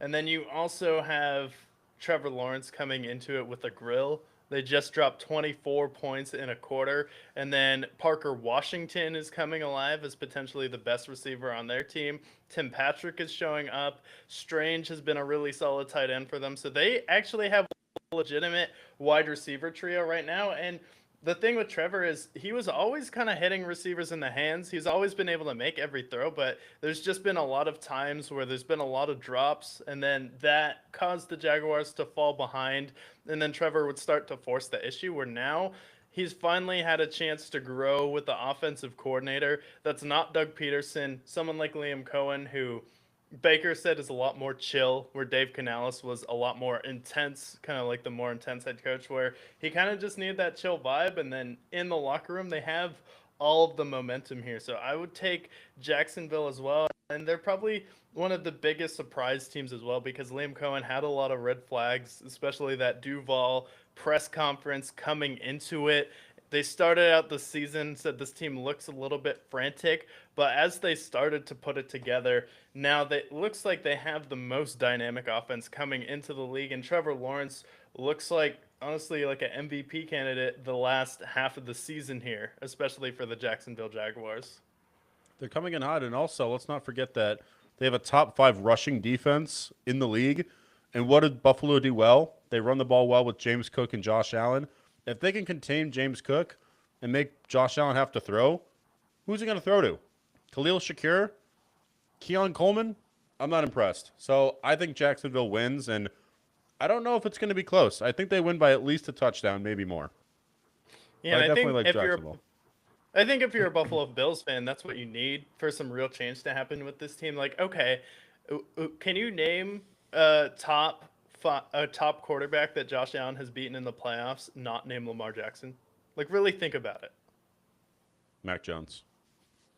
Mac Jones. That's about it. Yeah. He beat Mac Jones. He beat Phillip Rivers when he was on the Colts. Um, Skylar but like Thompson. Josh Allen, he's beaten Mason Rudolph a couple times. But like, who's Josh Allen really beaten in the playoffs? Like, he's beaten Lamar twice. Yeah, I mean that's a good accomplishment beating Lamar, but I think him running into to Patrick Mahomes and losing 4 times and just continuously hitting a wall. Most of the time, that's the head coach. We saw that with the Celtics in the NBA. They move on. They get Joe Mazzulla. They get over the hump. They win the championship. And I think it's the same in Buffalo. If they can go on and get a better head coach than Sean McDermott, someone that can play to Josh Allen's strengths, honestly, I do like Kevin Stefanski there a lot, then I think Buffalo can be a very viable option. And I think they are still a good team. They just need someone that can put the right people in front of them, get the right talent out of their defense. And then Buffalo is still very much in the mix, but I just don't trust Sean McDermott. I think he's going to get out-coached in Duval County, and we're going to see Buffalo fall out of the playoffs, and we're not going to have Josh Allen in the playoffs. We're not going to have Patrick Mahomes, Lamar, Joe Burrow, or Josh Allen come divisional round. And the Bills are currently favored at 1.5 points Yes, too, and it's in which is crazy. Jacksonville. Yeah, which is wild. Shows that there's media bias there, as always. But give me Jacksonville. I think they win. And honestly, I think they win by over a touchdown. I like them a lot here. That's a big play. Give me Jacksonville. Do you have the money on this one? I have the money on this Jacksonville game. I'm going to bet Jacksonville to win this game. Money line. Or who's like, do you have like up in front of you who like the public is betting on for this Let me game? pull up DraftKings real quick, just so we know for 'Cause sure. I feel But like with the Bills being favored, that people kind of lean the Jaguars. let's look at the NFL real quick as we pull up this game here. Jacksonville. So right now, with number of bets placed, it's actually very even. Most of them are betting the over. I would pick the under because that's usually what happens in the playoffs. But right now, it's about 50-50 for the money line. And right now, Buffalo's just slightly favored at 51%. So people are split. People know that Jacksonville's a good team. A lot of people are betting Jacksonville's plus 1.5 spread at 55%. But pretty much the main takeaway is that people are taking the over, which I think is a mistake. Because in the NFL, in the playoffs, they swallow the whistle a little bit. And I think this game is going to be more of an under. At 51.5, too, that's a lot of points to be given. I like the under in this game, and I like Jacksonville to win. And this will be an entertaining game as well, just because like Trevor's played really well, and Josh Allen has played pretty good this season as far as his standards. But these are two very, very talented quarterbacks where we could see like a 300 plus yard game where they both have 400 total yards and 4 touchdowns, or we could see either one of them have 3 turnovers in this game as well. Or Very, 4, because Josh very, Allen has had games where he has 2 picks, 2 fumbles. Trevor Lawrence has had a game where he's thrown 4 interceptions and still come back to win. So honestly, like I've honestly seen more it factor from Trevor in the playoffs than I have from Josh Allen, just with that yeah, Chargers game. With that Chargers game, I will give Josh Allen credit, though, because he has performed big. I mean, I think of that playoff run with the 13 seconds. That was one of the best playoff runs, not equating to a Super Bowl in NFL history. And he's made it to multiple conference championships. So he does perform well in the playoffs. It's just he has that Cincinnati game that I look at. He's had last year's game against the Chiefs that I look at. But overall, I just think the team that has the most swagger against the two, it's definitely Jacksonville. And also, the Jacksonville's playing with house money. Nobody expected Jacksonville to be this good. Trevor Lawrence, people already consider him a bust going into the season. He's played really well down the stretch. 14 touchdowns to 1 pick over the last 6 games. They've won 8 straight. Their defense has played elite. Liam Cohen seems to be the right fit there. So why not Jacksonville? Yeah, why not Jacksonville? And then also, like, it seems like Sean McDermott is already like 1 foot out the door for Buffalo as well. So I think that's also something to watch. But if you're a Bills fan, let us know. We have a Bills bar in Austin on like West 6th Street, so I may have to go into enemy territory for this one. I might not make it out alive, but I'll wear the shirt of Drake May holding Josh Allen on his shoulders. There you go. That ought to do it. But that is our bet for that. So we have Jacksonville. They'll prevail, and they'll most likely face either the Steelers or I guess we can go with Patriots as we stay in the division. Patriots, Chargers. Patriots are favored at 3.5 at home. And for me, I think this game is going to be close. Don't get me wrong. However, that offensive line for the Chargers is a major question mark. Milton Williams is back. They still have the Christian Barmores of the world, who I believe is still going to be playing despite the allegations. But everyone's talking about the Patriots' strength of schedule. Drake May, been very efficient, led the league in completion percentage. I think the Patriots go out and win this game. I'm going to guess it's going to be a 24-21 type game.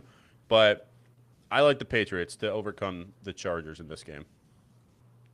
Yeah, I like the Patriots in this game as well. I like them at home, especially they're going up against the Chargers team that it's great that they made it to the playoffs, but it kind of seemed like their defense carried them throughout the season. Their offense did just enough where they never really felt like a top 5 team. They were kind of always hovering around maybe the 10th, 8th, or like 11th best team in the league this year, where the Patriots, you can point to something on offense that's really dynamic, and that's going to be Travion Henderson and Ramondre Stevenson, and it's really starting to remind me of the rushing attack that Detroit has with Jahmyr Gibbs and David Montgomery, maybe like a little bit of a lesser level, obviously, but we'll see in the playoffs. And then Drake May, it's going to be his first playoff appearance here as well, and I think just Mike Vrabel, what he has done with Tennessee in the past, where he took a team with Ryan Tannehill at quarterback all the way into the conference championship to face off against the Kansas City Chiefs. I just can't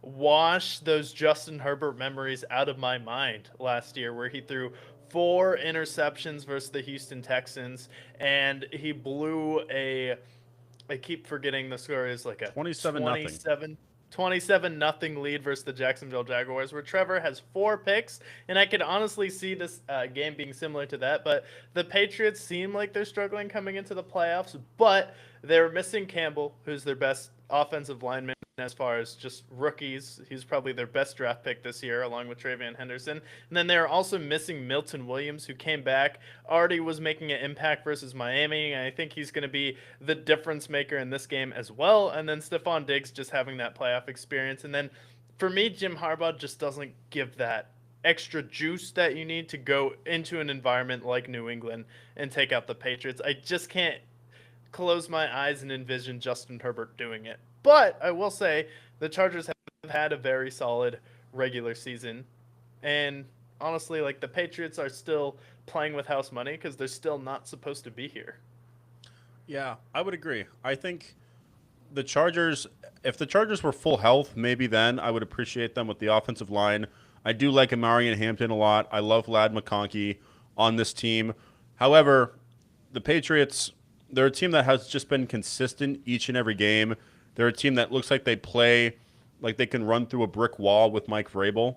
And if I had to pick Mike Vrabel over Jim Harbaugh, it's close, but I would take Mike Vrabel. He just has more pedigree. And although I do like Jim Harbaugh, This Chargers team's just banged up. Justin Herbert has not proven that I can trust him in the playoffs. In the 2 playoff games, like you mentioned, he blew one of the largest leads in NFL history, and he threw 4 picks against the Texans. I can't trust Justin Herbert where maybe I don't know what I get with Drake May, but what I've seen from him over the first 2 years of his career, I trust him more that he's going to be clutch when it matters, or at least not turn the ball over. So give me the Patriots here. I will say that 70% of the spread is on the Patriots. So that 3.5-point spread, that tells me that this game is going to end with a field goal. And I think it's going to be the Patriots. Yeah, I think it could be definitely a tough defensive battle. But I do think like the Patriots, they haven't allowed a 30-point score all year. So I don't see why that would change in this game either. And then also Josh McDaniels, too, having just so much playoff experience. I think it's going to be really important. Yeah, in Vrabel. And I'll give Jim Harbaugh. Jim Harbaugh does have playoff experience. However, this Chargers team, with all their injuries, give me the Patriots. But better yet, Chargers next year, if they're fully healthy, I think they can still win that division next year, barring the Chiefs come back. But give me the Patriots to win this game. Justin Herbert has about as many playoff wins as Minnesota daycares have kids in them. Yeah. And then as we cover the last of the AFC, so right now it's Jags and Patriots moving on, which would set up Jags and Patriots in the divisional round. And then the Steelers and Texans game. Texans are favorited by a field goal in Acrisure, or I like to call it Heinz Field. But they're favorited by a field goal. Right now, a large majority of the money is on the Texans at that -3 spread, which makes me worried. And Aaron Rodgers, he is a Super Bowl champion. He is probably at the last of his career. Do we have one last big run in Pittsburgh? I don't know. I really like the Texans a lot. I think they have the best defense in the league. So I like the Texans to win this game, but what are your thoughts? I know you're a Steelers fan historically. How do you feel about this game? I feel like the Texans should win this, but I just have this burning feeling inside that the Steelers are going to win this game, and I can't explain it. I don't know if it's just because of the way they won on Sunday night, and it's just that carrying over. But I looked at that game. I looked at how Aaron Rodgers played in that game. See, someone like Kenneth Gainwell is perfect for like just dumping and dinking and dunking against a defense like the Houston Texans. And then DK Metcalf better be fired up after being suspended for 2 games. He's going to be fully healthy and ready to go versus the Houston Texans. And I do think, again, that the Houston Texans should win this game. But sometimes I just get a feeling, and typically whenever I pick against it, I'm wrong. And I think the Steelers actually have a shot to win this game. And is it good for the NFL? No. Do I necessarily want to see it happen? Not really, but I don't know. I've seen like really good defenses come into the playoffs sometimes and go out with a whimper. You're also going into Pittsburgh, which is going to be a tough, cold environment. I've seen CJ Stroud struggle in places like Baltimore and Kansas City when it's colder out, where he typically does play better in somewhere like Houston or where it's a warmer weather environment. And then Aaron Rodgers, he has a wealth of experience. So like everything in me does want to pick the Texans. My head says the Texans. They have the better team overall. I think DeMeco Ryans is an excellent head coach, but I just have to go with my gut on this one. First, I don't know what's telling me that the Steelers are going to beat them. Maybe it's the spread. Maybe that's why. Yeah, and I think also the fact that the Texans are heavily favorited and the line has moved in the Texans' favor as well. It's going to be sub 40-degree temperatures in Pittsburgh. This is a game that I don't feel confident picking the Texans, but I'm going to ride with the Texans because I think they're the better team. Sometimes the better team doesn't win in the playoffs, but it would be a good story for the NFL. Aaron Rodgers, this is probably his last year. Can he make a AFC title game or better yet a Super Bowl? I don't know, but can he beat the Texans, who has looked bad offensively at points with CJ Stroud? Nico Collins has been banged up. Their running game isn't amazing either. So the Steelers can beat the Texans for sure, and I think the spread points to that being the case. But I'll ride with the Texans just because that's the team that I picked to win. But it's the NFL; anything can happen. And it's typically those four and five games that ends up being a trap for one of them, where one team is like, "Oh, this is essentially a bye." One of the teams gets written off, and the Texans were that team last year, but now everyone is expecting the Texans to win them. They have the playoff expectations on them. And it's also a Monday night game where you're just coming off a huge win on Sunday night. The Steelers really haven't done anything, and no one is expecting anything from the Steelers, and they're playing with house money. And I get the Texans have a top three scoring defense, but a player like DK Metcalf can be just that piece that can throw a wrench in that. And then him and Kenneth Gainwell, the way that he's been playing and can break down a defense, I think that's kind of a recipe that can work against the Texans, and I can talk myself into it. And it's really just sometimes, and you've seen this before, I just get a strong feeling, and I just have to go with that because every time I pick against it, I've been wrong this season. Yeah, and again, like, what's better for the NFL, C.J. Stroud or Aaron Rodgers? Moving on, and the winner of this team is going to face the. If the Steelers win, I believe the Patriots will face them, which is Patriots Steelers. And if the Texans It win, would still be Denver. Whoever they wins still this game face. would face Denver because Okay. Jacksonville, if they win and the Patriots win, it's 2-3. 2 or 3 can't play the one seed. Okay. So yeah, I mean Steelers facing the Broncos, that could be great. We've had some great Steelers and Broncos games. I think back to the Tim Tebow game years and years ago. Not only that, like the Steelers have had good teams and they haven't won a playoff game in a decade. You bring Aaron Rodgers in, they get their first playoff win in a decade. That could be good for the NFL. And I feel like the Steelers this year have been overlooked for a lot of it. Maybe they don't have the best running game and maybe their receivers aren't amazing. However, DK Metcalf, he is a stud when he wants to be. He's coming off of his suspension. He's fired up. Anything's possible. So I can talk myself into the Steelers. I believe in the Texans more, so I'll take the Texans, but I believe in your hunch as well. Yeah, and the Texans' offense can come and go as well, and it's going to be in a colder environment here. Over under is 39.5, so they don't expect both of these teams to get over 20 points here. So it's one of those things where all of the pressure is on the away team, which is also a problem. The Steelers may get a favorable whistle, and Aaron Rodgers looked good in that game on Sunday night. Like he was like his arm strength looks good. He's hitting open receivers when he needs to. So I just think that could be a thing. And then the Steelers just having a really solid year, going 10-7, winning their division. They're essentially already playing a playoff game here. So Texans also their offensive line is still a little bit of a weak point for them. Like is this Cam Hayward and TJ Watt's last hurrah? It might be. Also, Aaron Rodgers hasn't thrown a pick in 2 months. He hasn't thrown a pick since the Chargers game and back in November. And since That'll work. then, back then, and he's had 7 touchdowns to 0 interceptions. He hasn't asked to been doing much, but he's completing 60+% of his passes. He's not turning the ball over, and he's getting the ball out quick. He's doing these dump offs. I don't know. And you know what works against a really good defense that has one of the best pass rushes in the league? Good Three plays. tight ends. And they have 3 tight ends. They have And probably Pat they have more. Frymuth is playing really good football too. Like him, you also have Jonnu Smith and then Darnell Washington, who's a freak. Yeah, this is a tough team. This is a great matchup. I think this is going to be a lot of fun. So you pick the Steelers. I'll pick the Texans here. This would set up Steelers, Broncos, Jags, and Patriots for the divisional round. And we'll continue to cover that moving forward. But I say we go over to the NFC. And we might as well. We're already talking about the 4 and 5. How about we talk about Panthers and Rams? Rams are favored at are favored by 10 points. Sheesh. That's a lot. But I think it's fair. And I feel like this is going to be one of the most shoe-in picks. And do you think the Rams over the Panthers, do you think a lot of people are going to treat this the same way they did with the kind of Texans and Chargers last year where, like, this is the easiest game. It just feels like a bye for the Rams.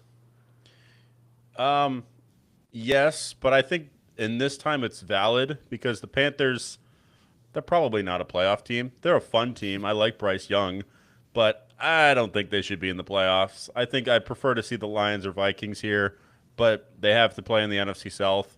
Even Baker, I think, would have been more fun, but yet again, right now, the bets are more heavily bet on the Panthers at +10.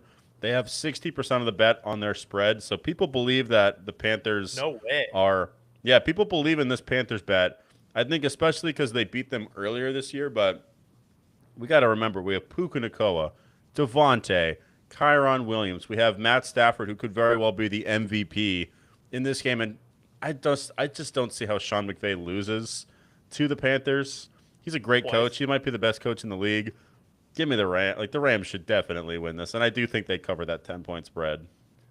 Yeah, and I think, last time they played each other, I think Matt Stafford threw not one but two pick sixes. He at least threw two interceptions, but Yeah. he had a pick six in that game, and that was like a close back and forth game, and that was just one of those regular season games where the Panthers can get crazy hot.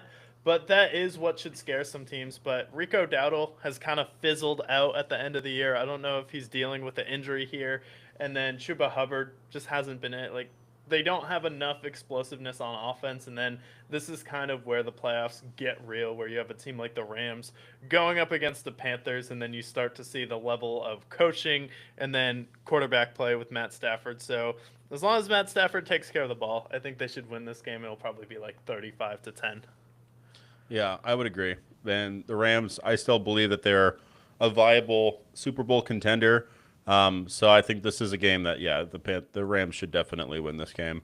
Yeah, especially since the money is on the Panthers, that is another indication that the Rams are going to blow them out. Like, that is very weird to me. I don't know if 60%, or 60% of the spread is on the Panthers to cover, which maybe it's because that spread is so large, but at the same time, like, it's not like the Rams don't cover those big spreads from time to time. So I think this is a game that people are going to be trapped into thinking the Panthers are going to overcome it.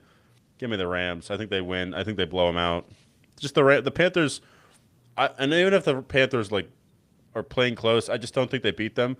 The Panthers have had a great season. The fact that they made the playoffs, Bryce Young has looked a lot better. Rico Dowdle had this insanity run for about 6 weeks of the season. He was at one point third in rushing in the season. I believe he rushed for over 1,000 yards. So Panthers should be very proud of what they've done this year. Dave Canales is obviously the right coaching hire. Bryce Young has emerged as a solid starter for them. So Panthers, they should be happy, but Rams are just a juggernaut. that they are. And then, Panthers, congratulations for your season. The Rams, they pretty much finished exactly where they thought we would. We had them going like 12-5. And they were 12-5. 12-5.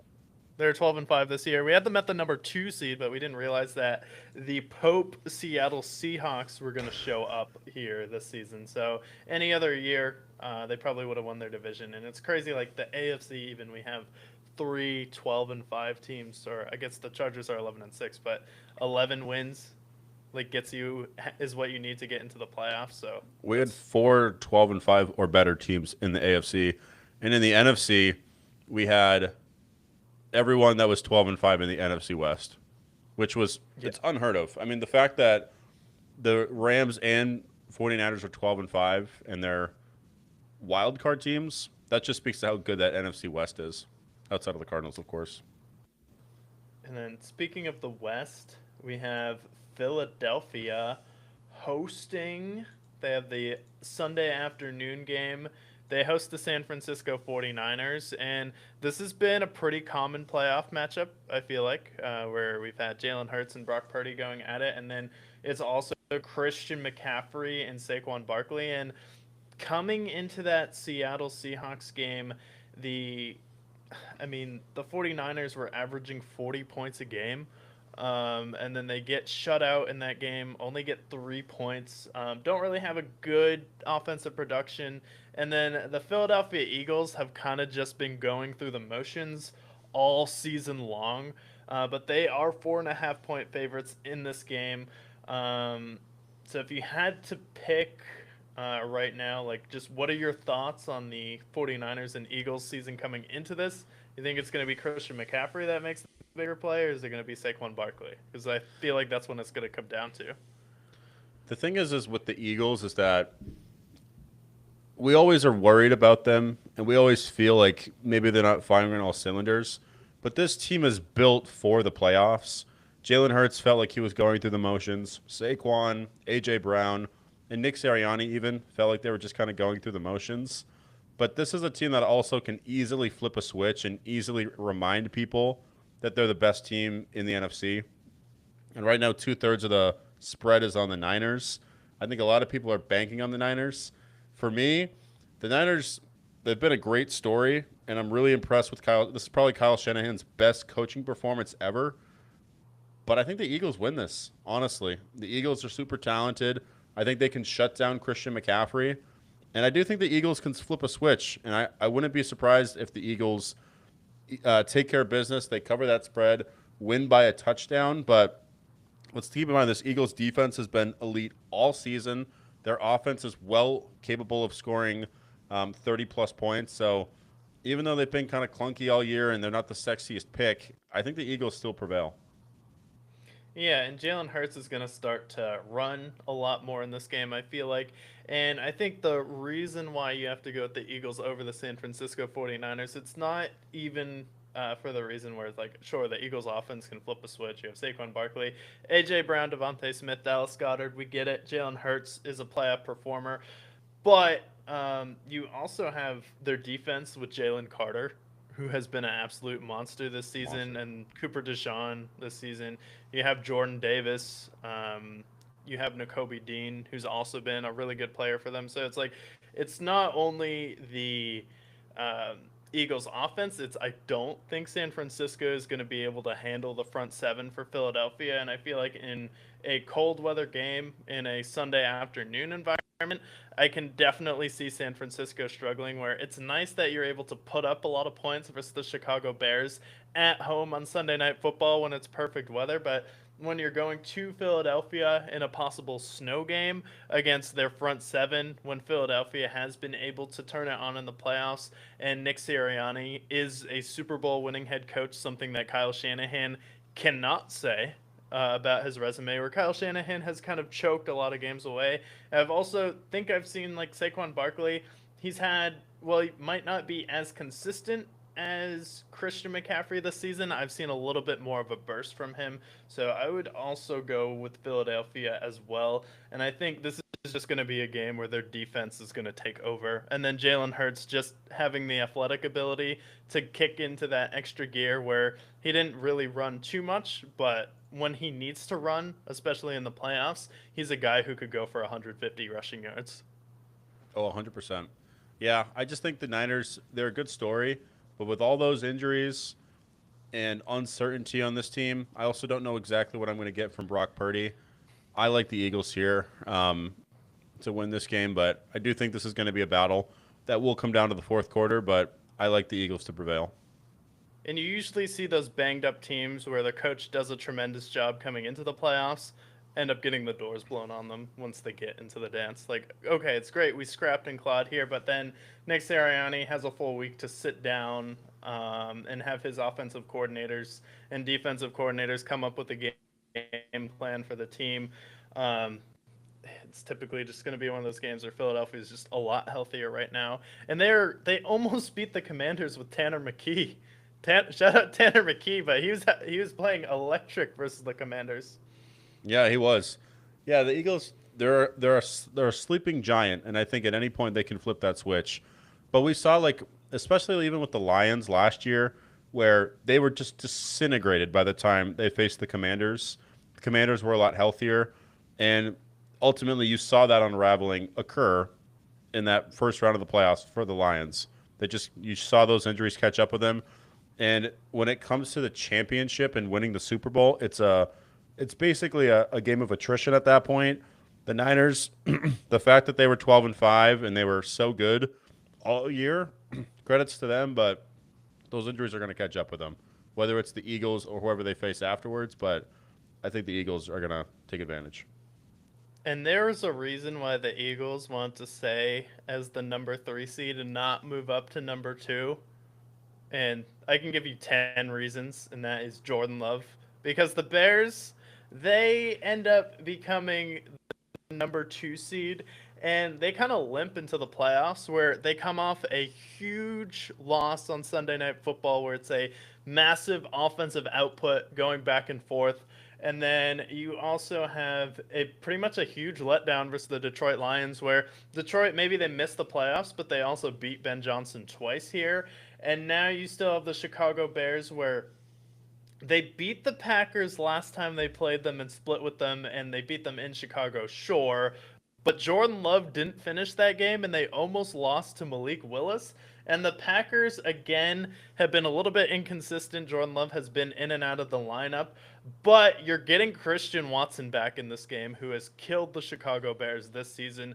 Jordan Love is going to be back and healthy. He's back from his concussion. Sure, you're missing Micah Parsons, but you played them the second time without Micah Parsons, and you almost beat them. And the Bears' offense still struggled. So for me, I think the Bears are in a very tough position where the Packers are the ones playing with house money. The Bears are coming into the playoffs off of 2 straight losses, which I don't love for them, especially because they're going up against Jordan Love, who seemingly has been the upset king. And you want to talk about a team that can completely change the script heading into the playoffs. That would be Matt LaFleur's offenses that he's had. You still have Josh Jacobs there. With Christian Watson, you still have some of the similar weapons from before. I don't think Chicago can do it. I don't think so either. And wait till I tell you what Vegas thinks, and then that's going to make my decision solidified. 73% of the money is on the Bears in this game, and 73% is on the spread. So you want to talk about Vegas and what they want. You don't think the Packers, who have proven time and time again that they are the best 7 seed ever. They beat the Cowboys a few years ago. They just happened to just win those games. So, I mean, there's a lot of things playing into Chicago and why I don't believe in them. First of all, I liked the Bears, and I like what I've seen with Caleb Williams. However, they were neck and neck with the banged-up Commanders, the neck and neck with the Raiders, who have the first overall pick.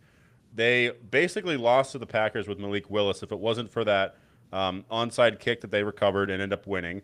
They're a fourth-quarter team, and oftentimes they're coming back in the fourth quarter, which speaks to their resilience, but also in the playoffs when you're facing great teams, not good teams, those are teams that aren't going to allow you to come back from 10-point deficits. And then if we take out that Packers game where they came back in the fourth quarter, they basically lost 4 of the last 5 games, and their only win is against the Browns, who are by no means the pillars of greatness in the NFL. So they did limp into the playoffs pretty heavily. And a lot of these wins are close games where they're coming back. What's that? The Giants game, too, didn't they almost lose before Jackson Dart got hurt? Yeah, and what did they do in the fourth quarter? They came back and won that game. So, like, this is a team that, yes, they're 11-6, and yes, I like Caleb Williams, I like Ben Johnson, D. Swift, all of that playing into it. I think this is a good team, and they're in the right direction. However, they've had a lot of luck this year. They've had a lot of big breaks, and they've had a lot of fourth-quarter comebacks. I just don't see, especially when their big brother in the division is the Packers, the last pretty much 40 years if we go back in history. This is an obvious play for me. I'm hammering the Packers to win this game. Yeah, especially 73% of the money on the Bears. That's big. And then also, you have to tell the story of Ben Johnson, where the Lions had so many expectations on them. And it seems like he just tries to do too much sometimes, where he tries to get a little bit too cute, tries to be a little bit too clever, and thinks he's a little bit smarter than he is sometimes, where sometimes he could benefit just from sticking to the basics, especially on offense, where Matt LaFleur has that experience, he has that poise. Jordan Love isn't going to be panicked, and especially since they're going to be the underdog in this game, where it seemed like they should have beat the Chicago Bears twice, and if Jordan Love finished out that last game, then people are like, oh, they don't have Micah Parsons. Like, they didn't have Micah Parsons the second time they played them, but believe in Josh Jacobs, who has cooked this defense, and then Jordan Love is someone who's proven he can rise to the occasion in the playoffs, where I don't know if Caleb Williams is going to be that guy quite yet. And then DJ Moore, Rome Odunze have both been banged up here. We also saw Colston Loveland last game versus the Lions have some key drops, which were a little bit uncharacteristic from him. So it's like Cole Kmet can only get you so far at a certain point. I can say confidently of all the 6 games that we've previewed, the biggest lock of the week for me is that Green Bay is going to beat Chicago. I'm going to put money on it right now. The Packers are winning this game. They are the 7th seed Warriors. Do I think they beat the Seahawks later on? I don't know. But in this game against Chicago, and plus in every playoff bracket, there's always an upset. This is the biggest upset that nobody's talking about. Packers have owned the Bears historically. It's been the house of horrors for Chicago. Caleb Williams, if I had to put money on it now, I don't trust him in the playoffs. So I'm going to pick the Packers to win this game. And this is an easy lock of the week for me. Yeah, I'll pick the Packers as well. And then the other upset we'd have, both the upsets we have actually are, both teams are 1.5 point favorites. Also the Jaguars against the Bills. And then I feel like eventually most of the money is going to end up on the Buffalo Bills there. And then we have the Patriots winning. You have the Texans winning, but I also have the Steelers in upset there. So those are our two upset picks. But your big one is going to be Jacksonville, which I don't think really should be an upset, even though I feel like that game should just be an even spread. I would honestly have given the 3 points to Jacksonville, but I think Vegas is just kind of putting the Bills as the favorite so they can make a bunch of money because most of the money is going to be on Buffalo. Yeah, I agree. The Texans and Steelers game is the hardest to pick, but with what we have here, it would be Steelers or Texans versus the Broncos, Jags and Patriots, Packers, Seahawks, and Eagles, Rams for the divisional round, which those are great matchups. I'm here for that. Yeah, and I think we agree on Eagles, Rams, and Packers and Seahawks. Those, again, two really good games here. And I think that's where not having Micah Parsons probably catches up to the Packers and Jordan Love. But you never know. They've gone up against Sam Darnold. They kind of know what he is. So I think that could be another really good game. I would pick Seattle right now, though.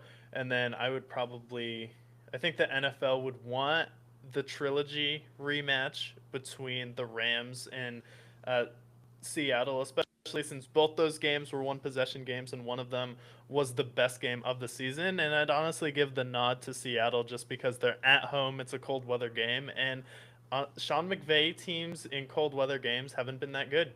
Think about each time they've gotten to the Super Bowl. Have they gone and won a conference championship game in the cold? When they got there with Jared Goff, it was the Saints. It was the Saints, and that was in a dome, and they shouldn't have gotten to the Super Bowl that year. And then the other time they got to the Super Bowl, they beat Tampa Bay in Tampa. I think that was the divisional round, though. I think they faced the Niners. I think it was the Niners they faced. Yeah, so they haven't had a good track record. And then last year, they're in Philadelphia. It's cold. It's snowing. And they end up losing that game. So I honestly think Philadelphia still has a good shot to beat the Rams if they face them in the playoffs and turn up the heat.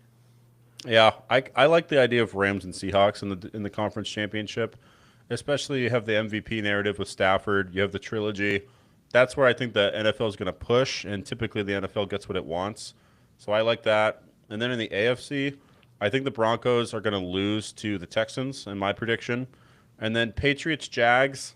I really have to see how the Patriots are against the Chargers first before I can pick who wins that game. But we could very well be seeing a Sam Darnold and Trevor Lawrence Super Bowl, potentially. It'd be Sam Darnold, Trevor Lawrence, and I could definitely see that there. I could also see Philadelphia potentially getting to the conference championship, and I honestly think Philly versus Seattle would be a really good matchup and probably be a defensive-heavy game, probably finish 13-10, to be honest. Yeah, and I can see Philly getting back there if that's the case, potentially. But do you think, out of the one seeds, usually one of the teams that has a bye loses in the first round? Do you think that is more likely to be the Broncos or more likely to be Seattle? Because Seattle's probably going to either play Green Bay, but if they don't play Green Bay, it might be the Rams in the first round. I think it's the Broncos. I feel really confident that I don't trust the Broncos. I don't trust Bo Nix. Their defense has been really good. However, you're going up against potentially the Texans, who have an elite defense.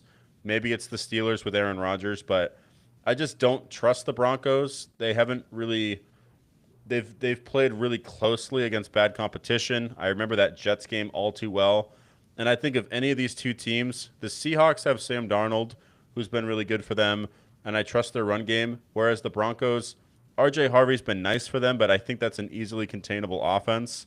And then you're left with Texans or Broncos. I think the Texans are a better team than the Broncos. So I think the Broncos are definitely the one that falls. And Sean Payton has had good teams in New Orleans, and I feel like he did underachieve his last few years there, where they're contending with Drew Brees.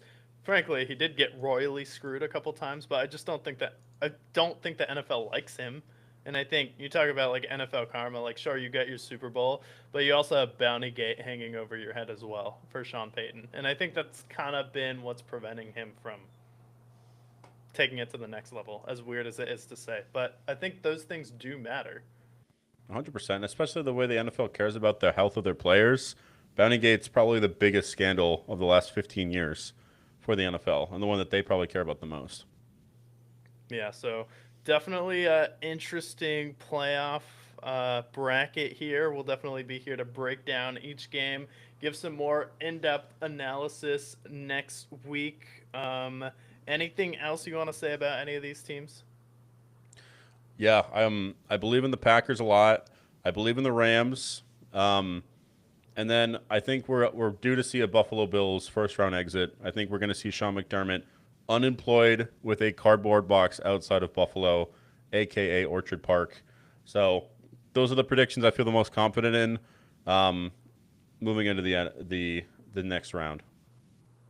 And then we have brief NBA news. Take like 2 seconds. Trae Young is probably going to get traded. That's cool. So him and Giannis might be moved.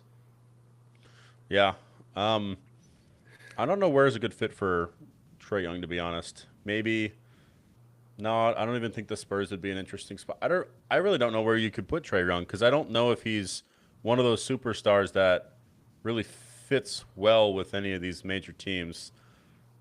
Lakers are always in the mix, I guess. T-Wolves, maybe. I don't know where he fits, truth be told. Maybe the Nuggets? I don't know. I just don't know where he could fit well, especially for a contending team that would make the move for him. I doubt they're going to want to trade him in conference, but can you think of any places that he would fit well in? Because I honestly don't. Off the top of my head, Phoenix or San Antonio.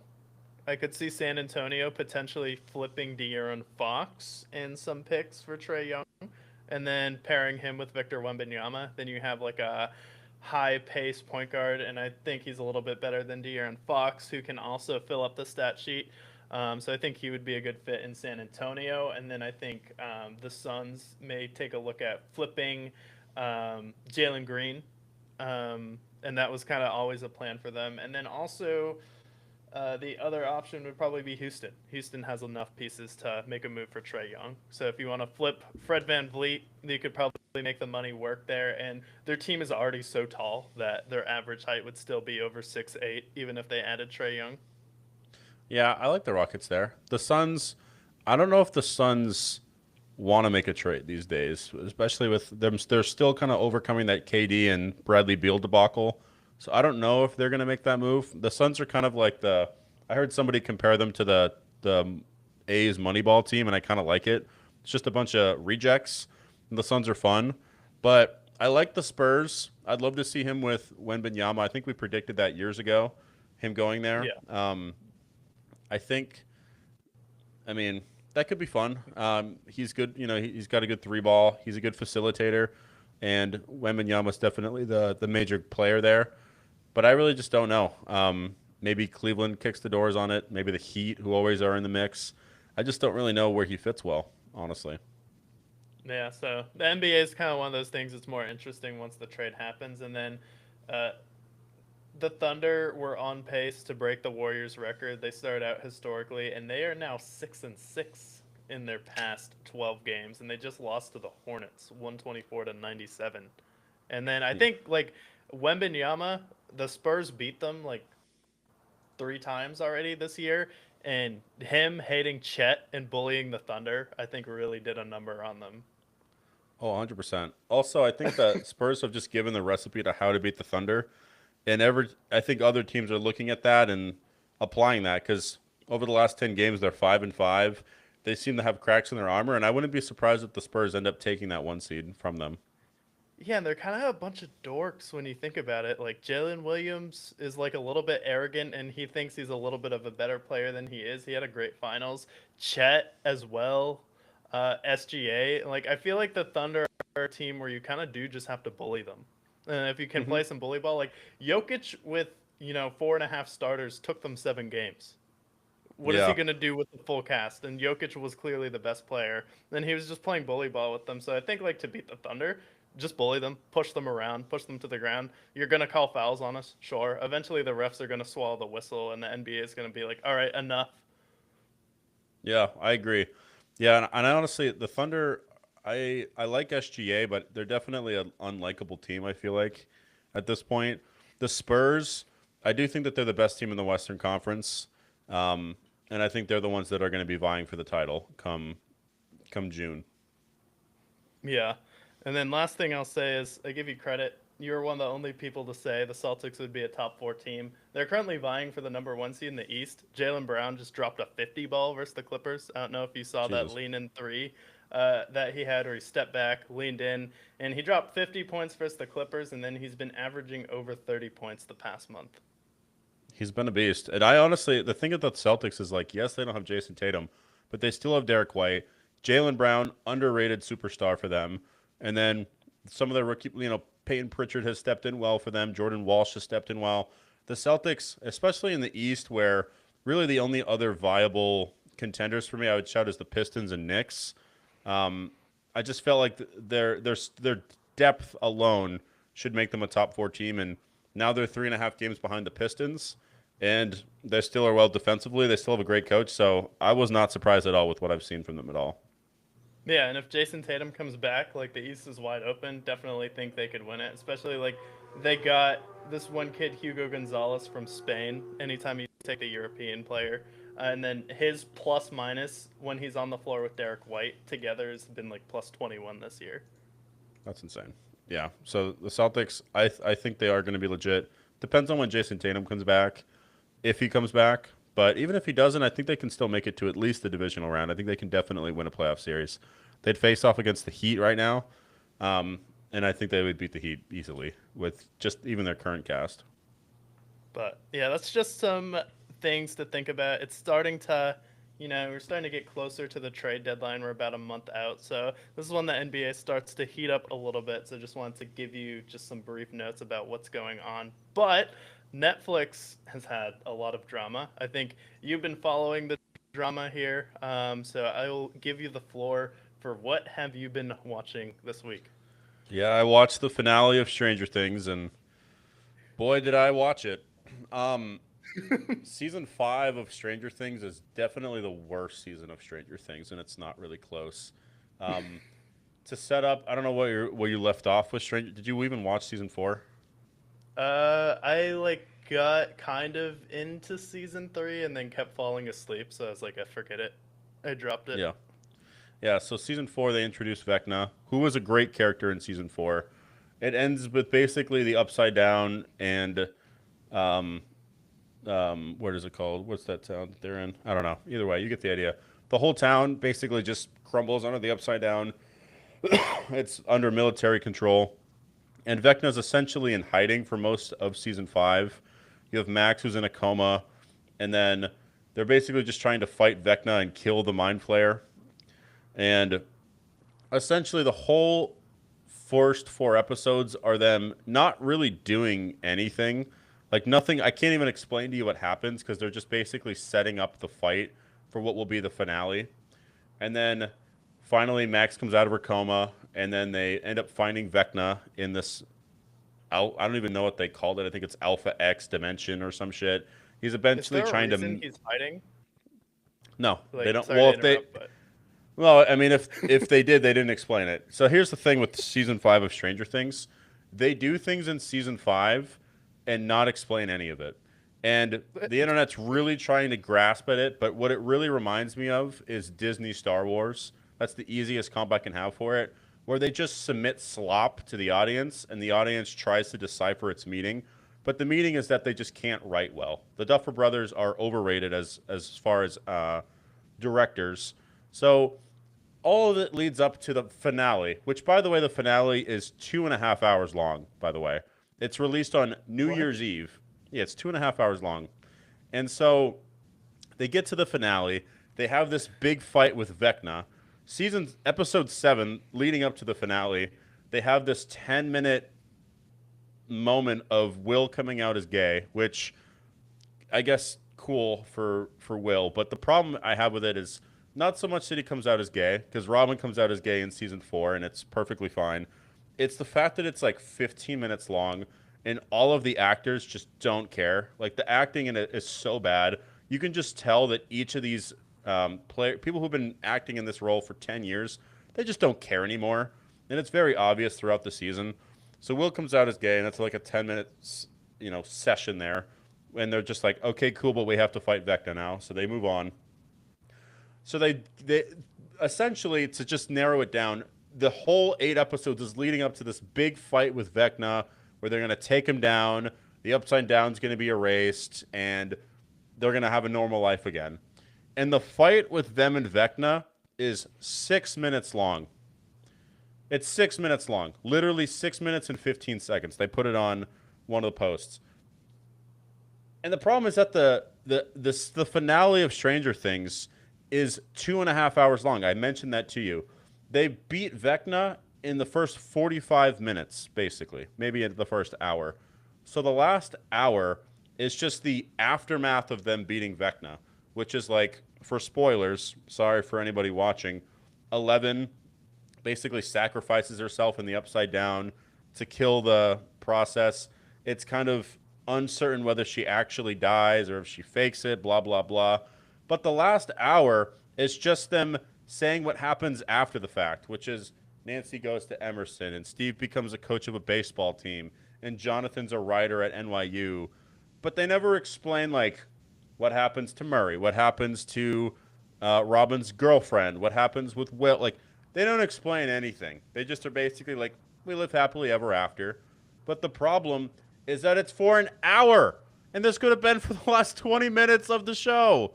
And it's just all fan service. And it feels like all they're trying to do is lead into a eventual spin-off that's inevitably going to happen. And it's just, all I can describe it as slop. It is just absolute slop. They fumble the ending. Stranger Things, the first 3 seasons, maybe 4, is like good content. At least the first 2 seasons are cool. But they just end on an absolute whimper. The finale is just slop all the way through. And now Stranger Things is now more of a meme than it is a good show. So, yeah, Stranger Things season 5, completely ass, to be honest. Is the CGI even like good? Like, it seems like a show like that is the type of show where the CGI like gets progressively worse from season 1, where maybe they use more practical effects. So the funny part is the budget in season 5 is $400 million, right? What? So you would For a it's Netflix show? How does for Netflix 8 episodes. make money on this shit? Like, Deep web. I don't know. All I know is that season 4's budget was, I think, 150 million. This is 400 million, and the effects are significantly worse. Like, there's a couple of cool scenes, don't get me wrong, but the CGI is worse. The acting is 10 times worse. So unbelievable, so uninspired. Nobody wants to be there. It just feels like they came along for the ride because everyone's making $20 million an episode, basically. I don't know if that's exactly the math, but they're making $20 million for season 5. And it feels like Netflix forced the Duffer Brothers for another 2 seasons when they could have easily concluded this 2 seasons ago. So it's just slop, is what it is. yeah, and I feel like 5 seasons really isn't that long of a show necessarily, especially for something that's not even like 13 episodes. Like, I feel like you should be able to create like a compelling storyline, but it's tough when you are doing like a coming of age show and half the CGI budget is spent on de-aging the cast. Like, does that look weird at all? Absolutely. It does look weird. Yeah, that's the other thing. It's like this show, I agree with the 5 season things if it's like The Sopranos or Breaking Bad, where it's like a gradual conclusion.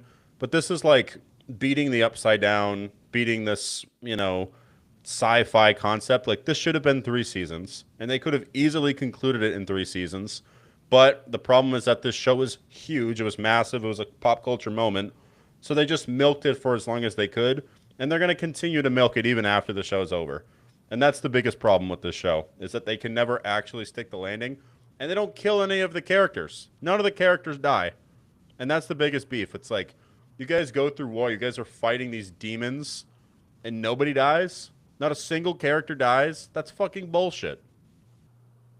Yeah, I hate like the Avengers thing where it's like Hawkeye with is just a guy with a bow and arrow and he's fighting like aliens or other superpowered people or even like in that same vein sometimes like Batman with like the Robins gets a little bit cartoonish where he's fighting Bane like who needs more time like Batman or like time to prepare like Superman or Batman with time to prepare like something like that it gets like just a little bit cartoonish or Sam Wilson who plays the Falcon who's the Falcon in the Avengers movie he doesn't take the Captain America serum at the end of the Winter Soldier and Falcon show so he's literally just a dude in a wingsuit and he's facing off against the red Incredible Hulk it's like what like this doesn't make sense. It's just cartoonish and it's lazy. The writing's lazy. The acting is bad. And every moment they had to kill a character, it was just met with somebody grabbing the arm the last minute, cutting to black. And they released this shit in fucking theaters. If I would have watched this in theaters, I would have been pissed the whole time because all these idiots would have been cheering. There's people defending it vehemently online.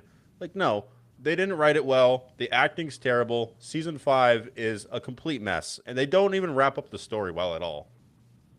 Are there people defending it or are there bots defending it? Is that part of the budget? Like, because it better Maybe be it's a the bot. bots. I think it's bots If because you can't defend it. It's bad. if you're defending Stranger Things online, you don't see the Dark Elves when you do DMT. No, it is It just it goes is bad. blank. Yeah, They don't it's just want you to bad. see It's anything. slop. It's Disney slop all over again. They have corny writing. Nothing makes sense. And better yet, Vecna, who they poised as like this cool villain who was sick in season 4, he gets destroyed in 6 minutes and he gets embarrassed. And not only that, they pin him through like this cross thing basically, and everyone just takes turns with the bats beating up on him before he dies. Like, what a way to go out for a guy that was So poised as like this overly powerful villain. Like, just stupid all the way through. That's what I hate about a show or a movie when they build up a villain that's like super powerful and they don't have a rational explanation for why suddenly they're powerless or they're not killing everybody. Like nobody? No one's Yeah. dead at all?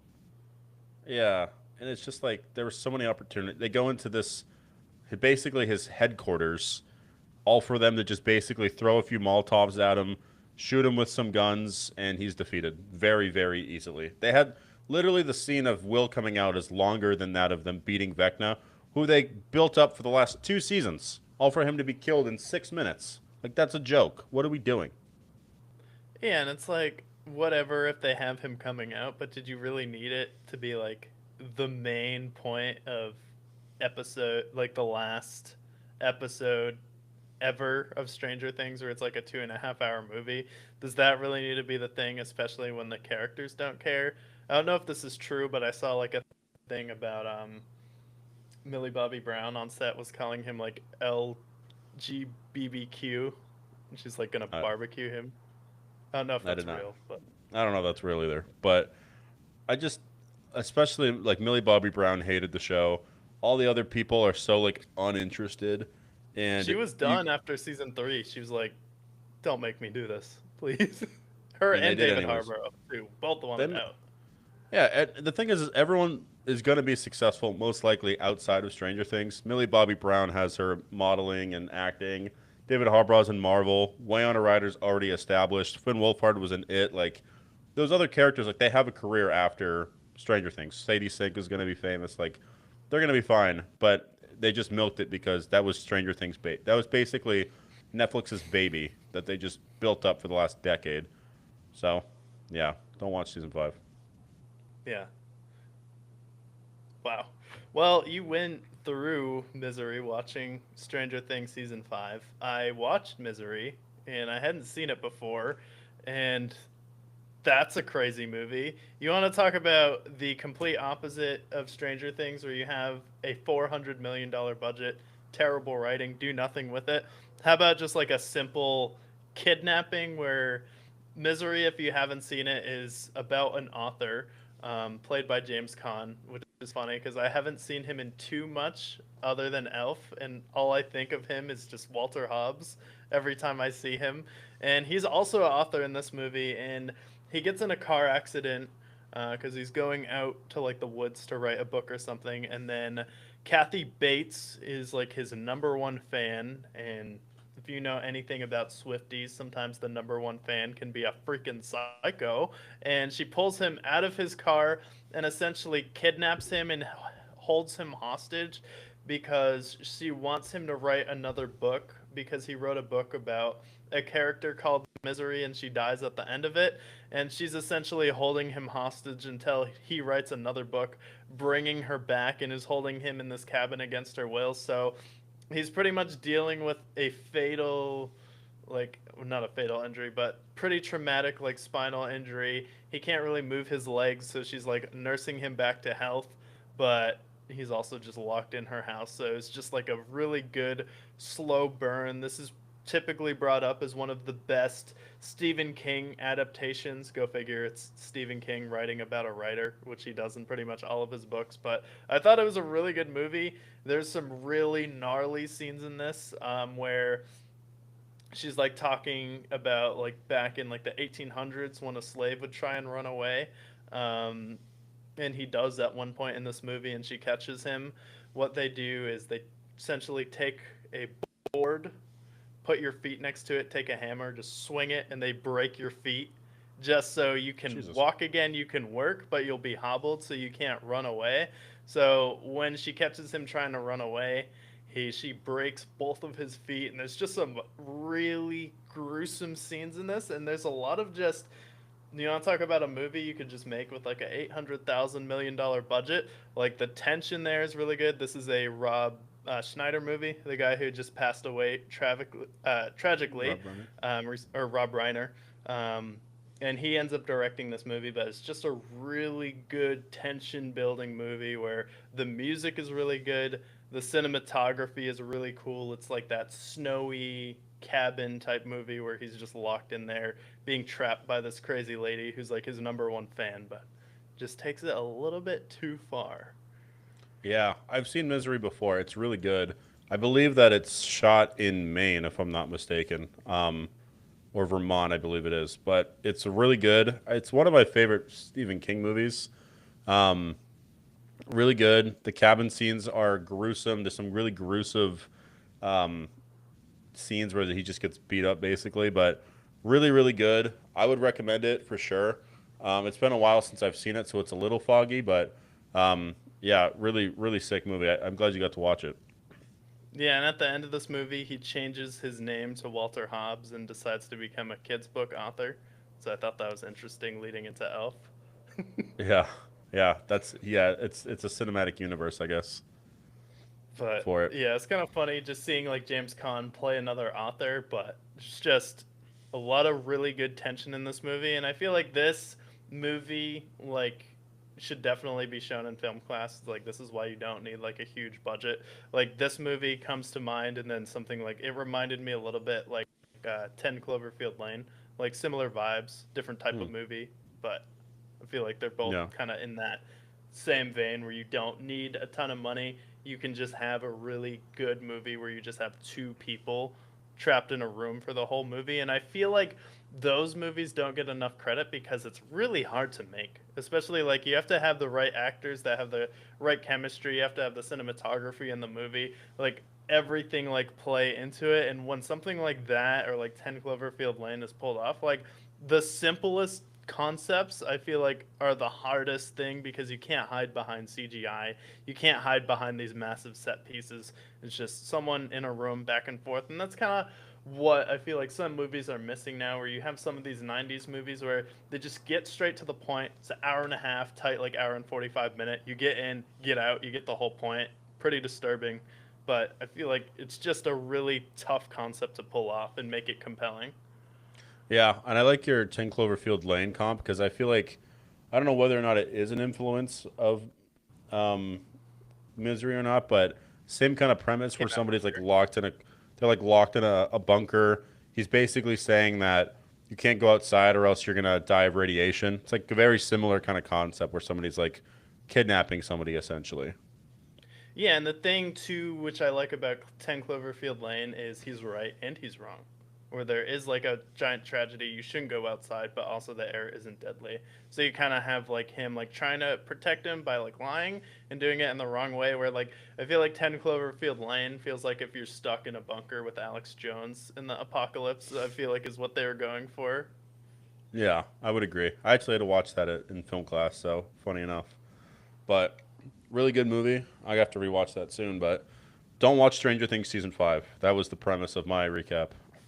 I won't. And then if you want to be disturbed, it's winter right now, so it is the perfect time to watch Misery. I guess you're in Phoenix, so I mean, is it winter now? I mean it's below 70, so yeah. Yeah, That's it's winter below Arizona. 70. It's Yeah. like below 70 in Texas and Arizona. You have everyone like in a puffer jacket. They do like the Yeah. shorts and puffer jacket look. Yeah. That's fun.